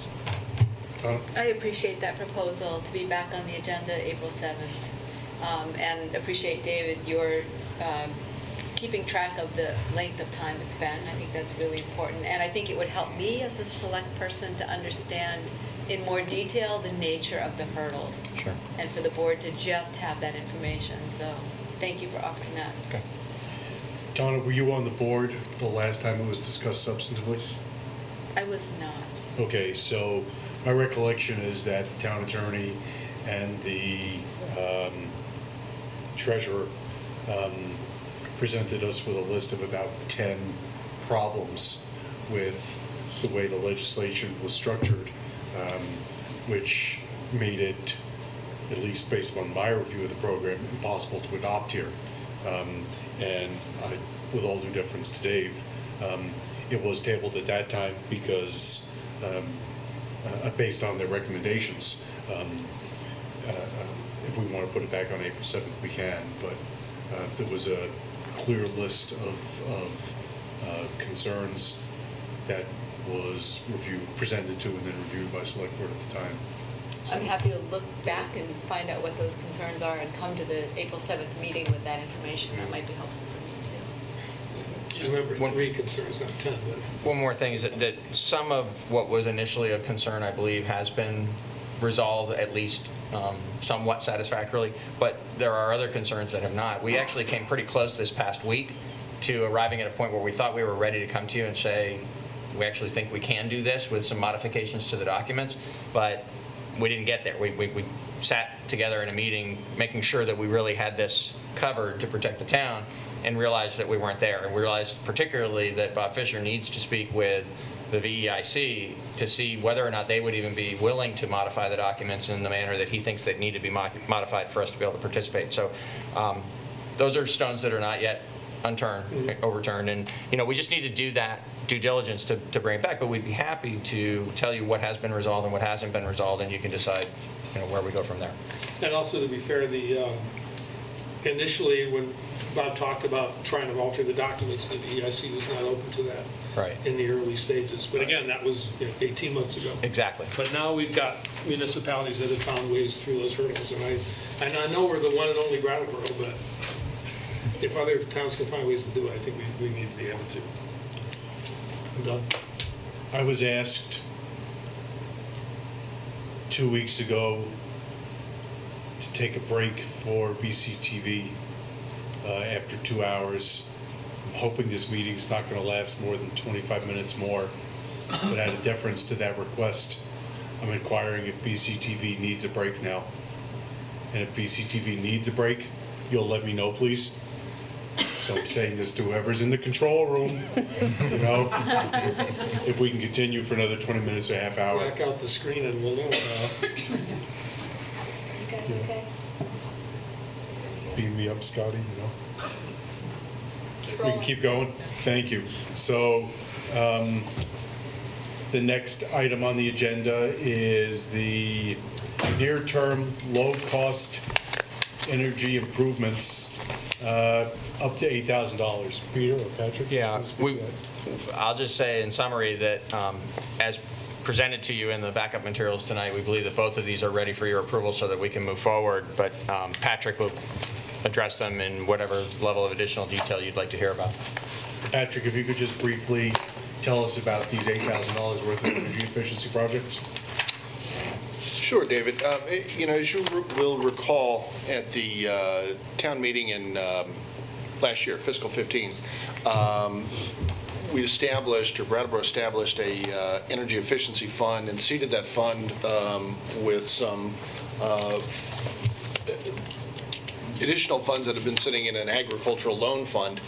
Seeded that fund with about $45,000, and up until now, none of those funds have been spent, and we haven't, nobody in the town or within the Energy Committee has come forward with a recommendation for how to spend those funds. This is the first such recommendation.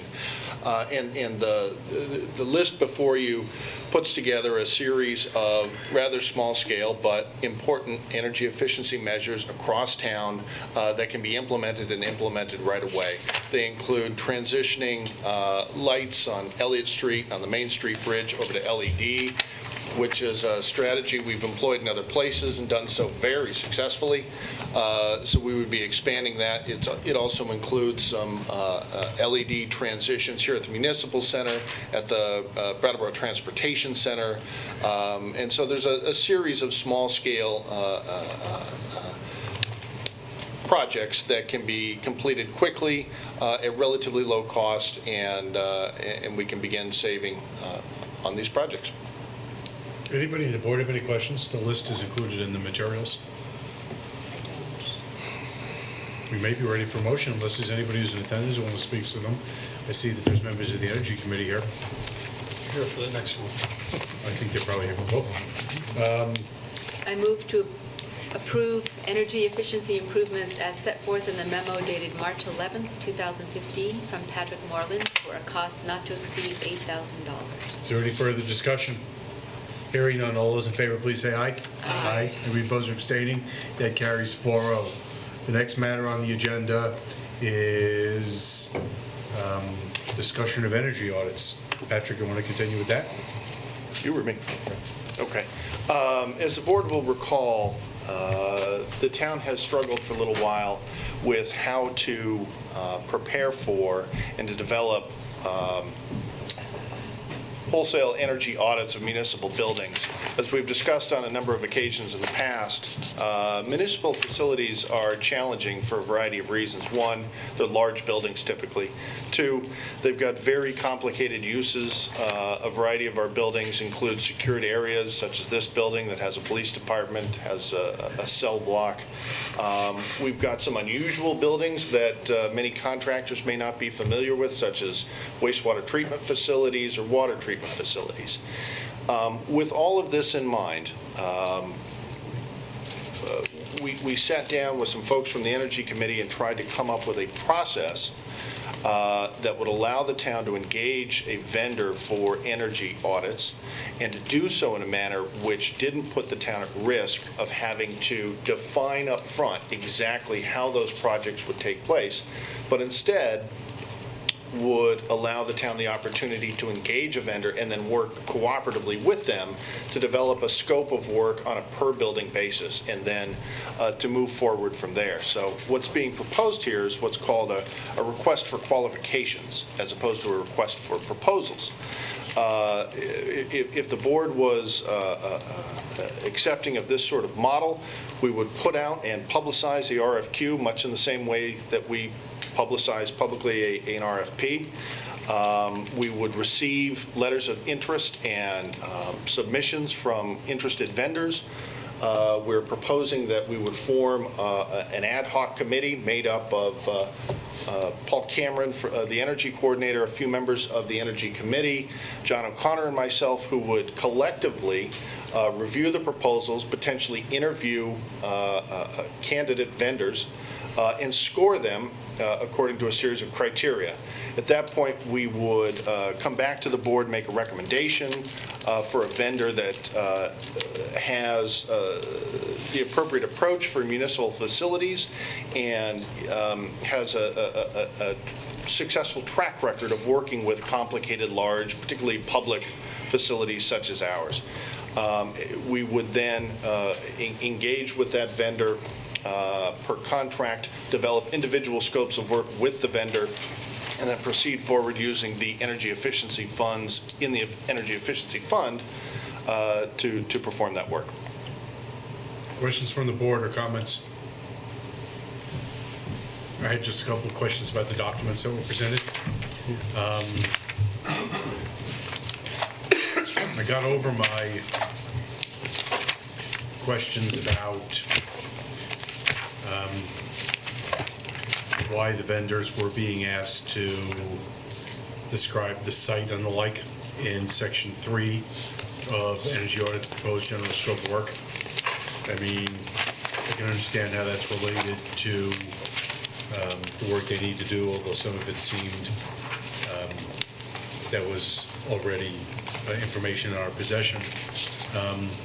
But paragraph 1, general, under energy audit's proposed general scope of work,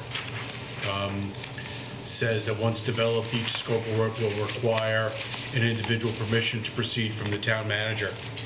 And I don't understand why it's structured that way. I thought you just said that we were going to come back to the select board for individual authorization. And so individual permission seemed to be not a particularly formal term as opposed to individual authorization. And it seemed that the select board was the right entity to be making the decision, unless I'm misunderstanding what that means. So I need an explanation of that. And then I really just inquire as to assessment of systems, enclosure, shell, or envelope assessment, whether that's just a standard provision for scoping out energy audits. Peter? I can speak to the one related to who would authorize work on a particular building. I think there are other people in the room better suited to address your other questions. On that, what we were envisioning, what Patrick described, is the end point of the RFQ process would be the selection committee making a recommendation to the board of who to hire to do this work. But exactly because it's an RFQ process, because we would then, together with that hired contractor, work on refining exactly how we're going to move forward and what order of buildings might make the most sense and that sort of thing, and even the final terms of exactly how they're going to do the work and what the work product we would expect. So it's less well defined than an RFP process, intentionally, because we want to draw on the expertise of the people that we would hire to help with this project. So What this envisions is that the board would make the hiring decision of who is the best qualified person to assist us, and then I would be the person who would authorize them to proceed with any particular building within the scope of the effort. If you would prefer that you make those decisions regarding which particular buildings for them to look at in which order, we could change this, the terms of this, and bring those decisions back to you. But what they're doing is looking at, we're not talking about the work, we're talking about the audit. We're not talking about. Yes, we're not talking about the actual authorizing improvements. energy efficiency work. Yes. We're talking about just authorizing the energy efficiency audit. That's exactly correct. Only the audits. Any work that would come out of the results of the audit would be subject to putting a project together and coming back to you for authority to proceed. Is it contemplated that select board's going to be authorizing the expenditure of funds? I mean, it's a special fund, $45,000, that's where the money's going to come from. Yes, the expectation is that you would authorize the expenditure of funds from the $45,000, $8,000 of which has been committed tonight.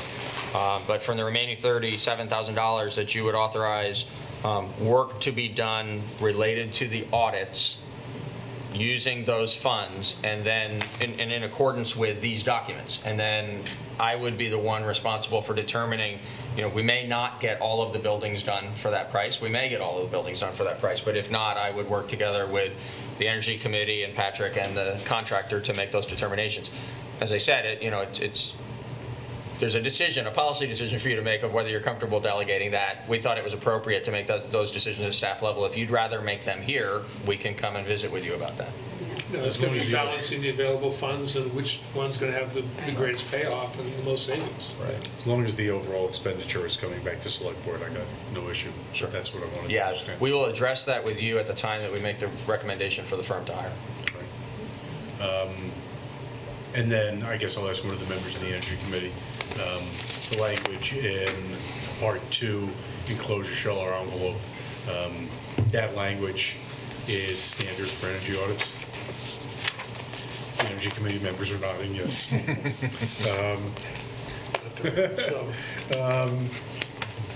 Anybody else on the board? No.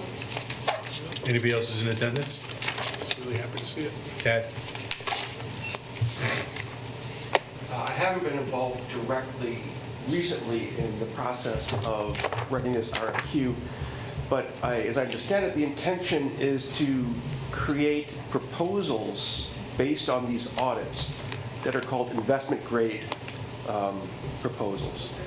And that would give you all the ability to say, okay, it will cost this much to do the energy renovations on building X, and it will save so much money per year. And you can then evaluate, okay, so we take this out, it's going to cost this much in interest, and we'll end out ahead from year one based on these projects. So that's the intention of that process. I also want to speak quickly to PACE. I've been working on the PACE subcommittee for the last 2 years since it was passed by representative town meeting, and for 2 years prior to that.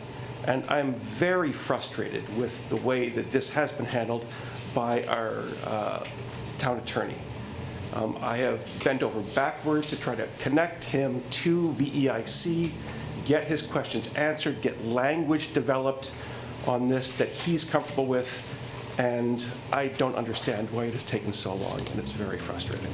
And I will be voting against reinstating him as counsel at town meeting because of that. Any further discussion? We're ready for a motion, unless the motion's already been made. We authorize the town manager to issue an RFQ for the purpose of engaging a vendor or vendors to perform energy audits of certain municipal buildings. Is there any further discussion? Hearing none, all those in favor, please say aye. Aye. Anybody opposed or abstaining? It carries 4-0. Next matter on the agenda is second readings and then public hearings on 2 series of ordinance amendments. So the process for amending an ordinance is that we need to have 2 public readings and then a public hearing and a vote. So we had our first public reading at the March 3rd meeting on the pay-as-you-throw amendments to the ordinance. As a general matter, the amendments make all sort of changes to our solid waste ordinance as necessary to implement pay-as-you-throw and moving towards variable rate pricing for collection and disposal of garbage, and then for collection of compost and recycling throughout the town. So what I'll say right now is that this constitutes the second public reading of proposed amendments to Chapter 7 of the Brattleboro Code of Ordinances entitled Ordinance Regulating the Collection and Disposal of Solid Waste, and the specific changes to Chapter 7 of the Code of Ordinances relating to collection and disposal of solid waste have been made publicly available by publication on the town's website, in the select board materials that have been made available since this past Friday, and in the same form that they were available from 2 weeks before on Friday, when originally published publicly in that manner. Have they been publicly published anywhere else?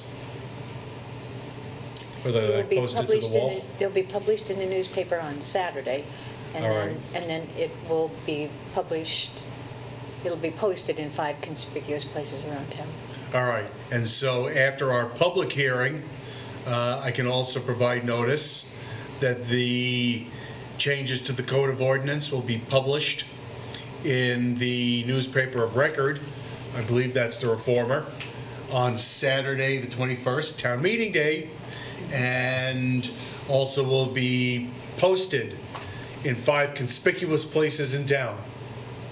Kind of like Where's Waldo? Anybody can find all 5 of them, gets a cup of coffee. Right. A little prize. So is there any further discussion with respect to the public reading, second public reading of the ordinance regulating collection and disposal of solid waste? Hearing none, I now open the public hearing on the proposed amendments to Chapter 7 of the Brattleboro Code of Ordinance entitled Ordinance Regulating the Collection and Disposal of Solid Waste. The public hearing has now been opened. Is there anybody who has any comments on the changes proposed to the solid waste collection and disposal ordinance? Hearing no comments, I now close the public hearing and ask for motion. I move to approve the amendment to Chapter 7 Solid Waste of the Code of Ordinances as presented. Is there any further discussion? Hearing none, all those in favor, please say aye. Aye. Anybody opposed or abstaining? That carries 4-0. Now I'm going to do the same thing with respect to the parking meter ordinance. On March 3, the Select Board conducted its first public reading of proposed amendments to Appendix C of the Brattleboro Code of Ordinances relating to the regulations governing the control of traffic, and particularly on-street areas for parking meter areas in Article 3 of Appendix C. And now, as part of the public review and hearing process, we're conducting the second public reading of the proposed amendments to Article 3, Section 16-110, on-street areas for parking meters, in Appendix C of the Brattleboro Code of Ordinances. The changes to the regulations have been published on the town's website since Friday, and with the materials being distributed to the Brattleboro Selectboard, and are identical in form to the proposed changes published 2 weeks earlier on Friday by being posted on the Brattleboro website with the Selectboard materials. Is there any comment during the public reading of the proposed amendments to Appendix C? Hearing none, I open the public hearing on the proposal to amend Appendix C, regulations governing the control of traffic, Article 3, Section 16-110, on-street areas. Is there any public comment during this public hearing? Hearing none, I close the public hearing. Do we have a motion? I move we approve amendments to Appendix C, Article 3, Section 16-110, on-street parking meter areas of the Code of Ordinances as presented. Is there any further discussion? Hearing none, all those in favor, please say aye. Aye. Anybody opposed or abstaining? That carries 4-0. Next matter on the agenda is a proposal to reappoint Elizabeth McLaughlin and Rod Francis as town representatives to the Wyndham Regional Commission for the period April 1, 2015 through March 31, 2016.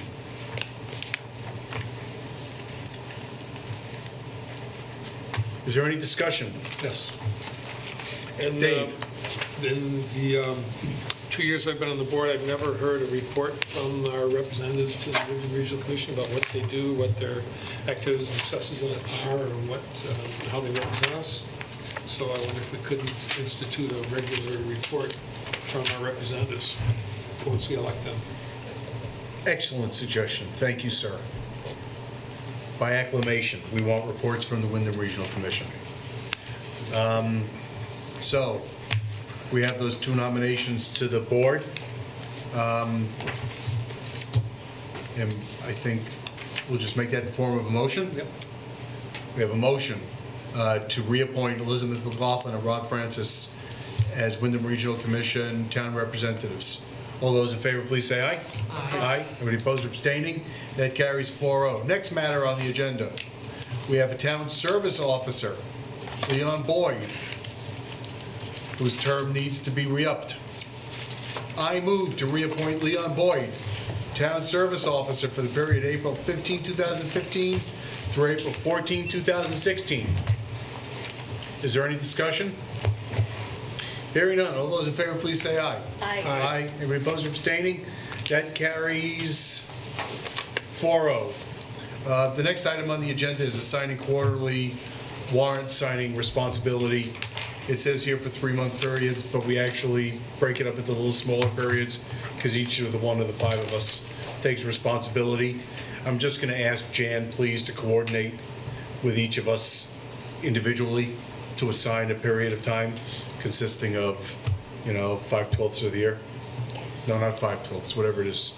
Whatever it would be. 12/5 of a month, so, of the year. So, Jan, you'll take care of that. Equal amounts across the board. Please, ma'am. All right, and then town meeting articles assignment. So I've got a list here. Well, I don't find it. Getting late, getting silly. Is that mine? Did you take mine? I started making numbers on it. No, I didn't. Here, you can use that. No, I want mine because I made One that notes you on actually it already. worked on. I made notes on mine already. Do you know which pages you made notes on it? Well, that's okay, pretty quick study. I need another one. I'll take this. Sure. So, I guess my inquiry, it looks to me like Articles 1 through 4 are the only ones that are school board articles. That's correct. Correct. So we're not doing Article 1 through 4. I'll do those. And I went through, and if I counted correctly, I want number 23, which is the budget article. And I think that's the first in the cycle. So I'll take the first motion, because we always do the preliminary motions. Is that right, Jen? Yes. Not the school board? The All right. select board generally does. So I'll take the first one, preliminary motion number 1. Who wants preliminary motion number 2? I do. Donna McComber, Where are you? Up at Oh, the top. preliminary. the very top. Okay, yeah. So, who wants preliminary and then who wants Article 5, Auditor's Report? Kate or Dave? I'll do it. Kate O'Connor. Who wants Article 6? I'll do that one. All right, Dave Scholes. And then Article 7 is John Allen. I'll do Article 8, I'll do 9. Donna McComber. Kate's going to do 10, is that okay? Yep. Scholes will do 11. Watch, I will have missed this all up. And then Allen is 12. I'll do,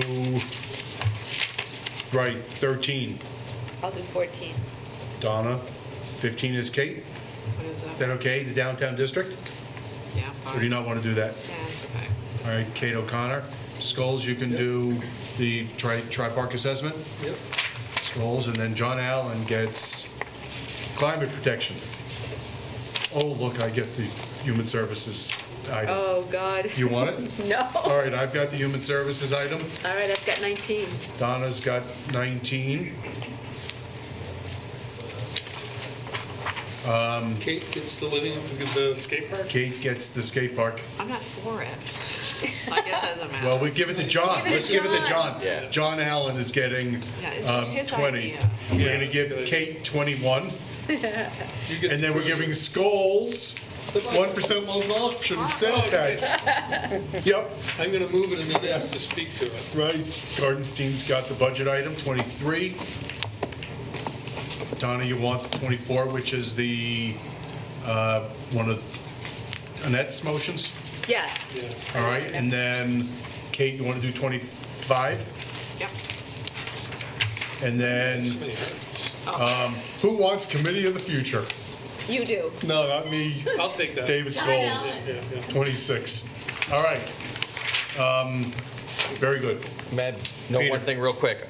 Related to Article 19, because of the fact that we've increased the board's recommendation from the 375 to the 485, Lauren Crisp has advised that rather than doing this in the manner that we had originally envisioned, where we simply, one of you would move the item as a $485,000 item, he has suggested it be moved in the form it's been warned, and then immediately amended to go to 485. Donna is identified as the person who would read that one, and you could also make the amendment to your own motion if you wish to, or one of the others of you could be designated. Thank you. You can Donna, you ask do to both? speak to it. And then- So 375, and it's going to 485. Okay, so it basically is just reading it, but I'm going to just say that I'm, You'd like to speak to it after? You- move it? okay. What would happen is you would read the portion that's in there, I move that the town appropriate the sum of, and so Yeah. on. But then you would also, after that's been recognized, Yeah. then Lauren Crisp will recognize you again immediately, and you would say, I move to amend Article 19 and do the Got it. 485. Okay, thank you. Dave? Yeah, this is someone, I had all forgotten all about the committee future and all the days, all the hours that we spent talking about that, and I have pretty much forgotten all of it. So I hope that somebody's gonna be there who really, I hope somebody's prepared to explain what all that means, whether we can appoint a committee, or does it mean in the report back, and I'm just completely off that. But I see it taking the rest of the 13 hours. It's going to be up to Lauren to moderate the discussion. I anticipate Spoon will speak to the article, and I anticipate Rod may be available to speak to concerns about potential conflict with the planning commission's role. I And forgot that too. then if anybody on the board wants to speak to it, they can. I'm not sure I'll have anything to say myself. Is there any further business to come before the board? I expect we'll have a nice new little copy too, Jen. You make us copies that have our names in them. Yes. So Jen will have this ready for us. Last night it was just to confirm that. Oh, and then I move that we notice a special meeting, March 23rd at 5:15, to include a number of agenda items, including our reorganization and 5:15 on Monday, a reorganizational meeting, and public hearing for the $300,000 urgent needs grant, potentially one other matter that may be of interest. So you might want to attend.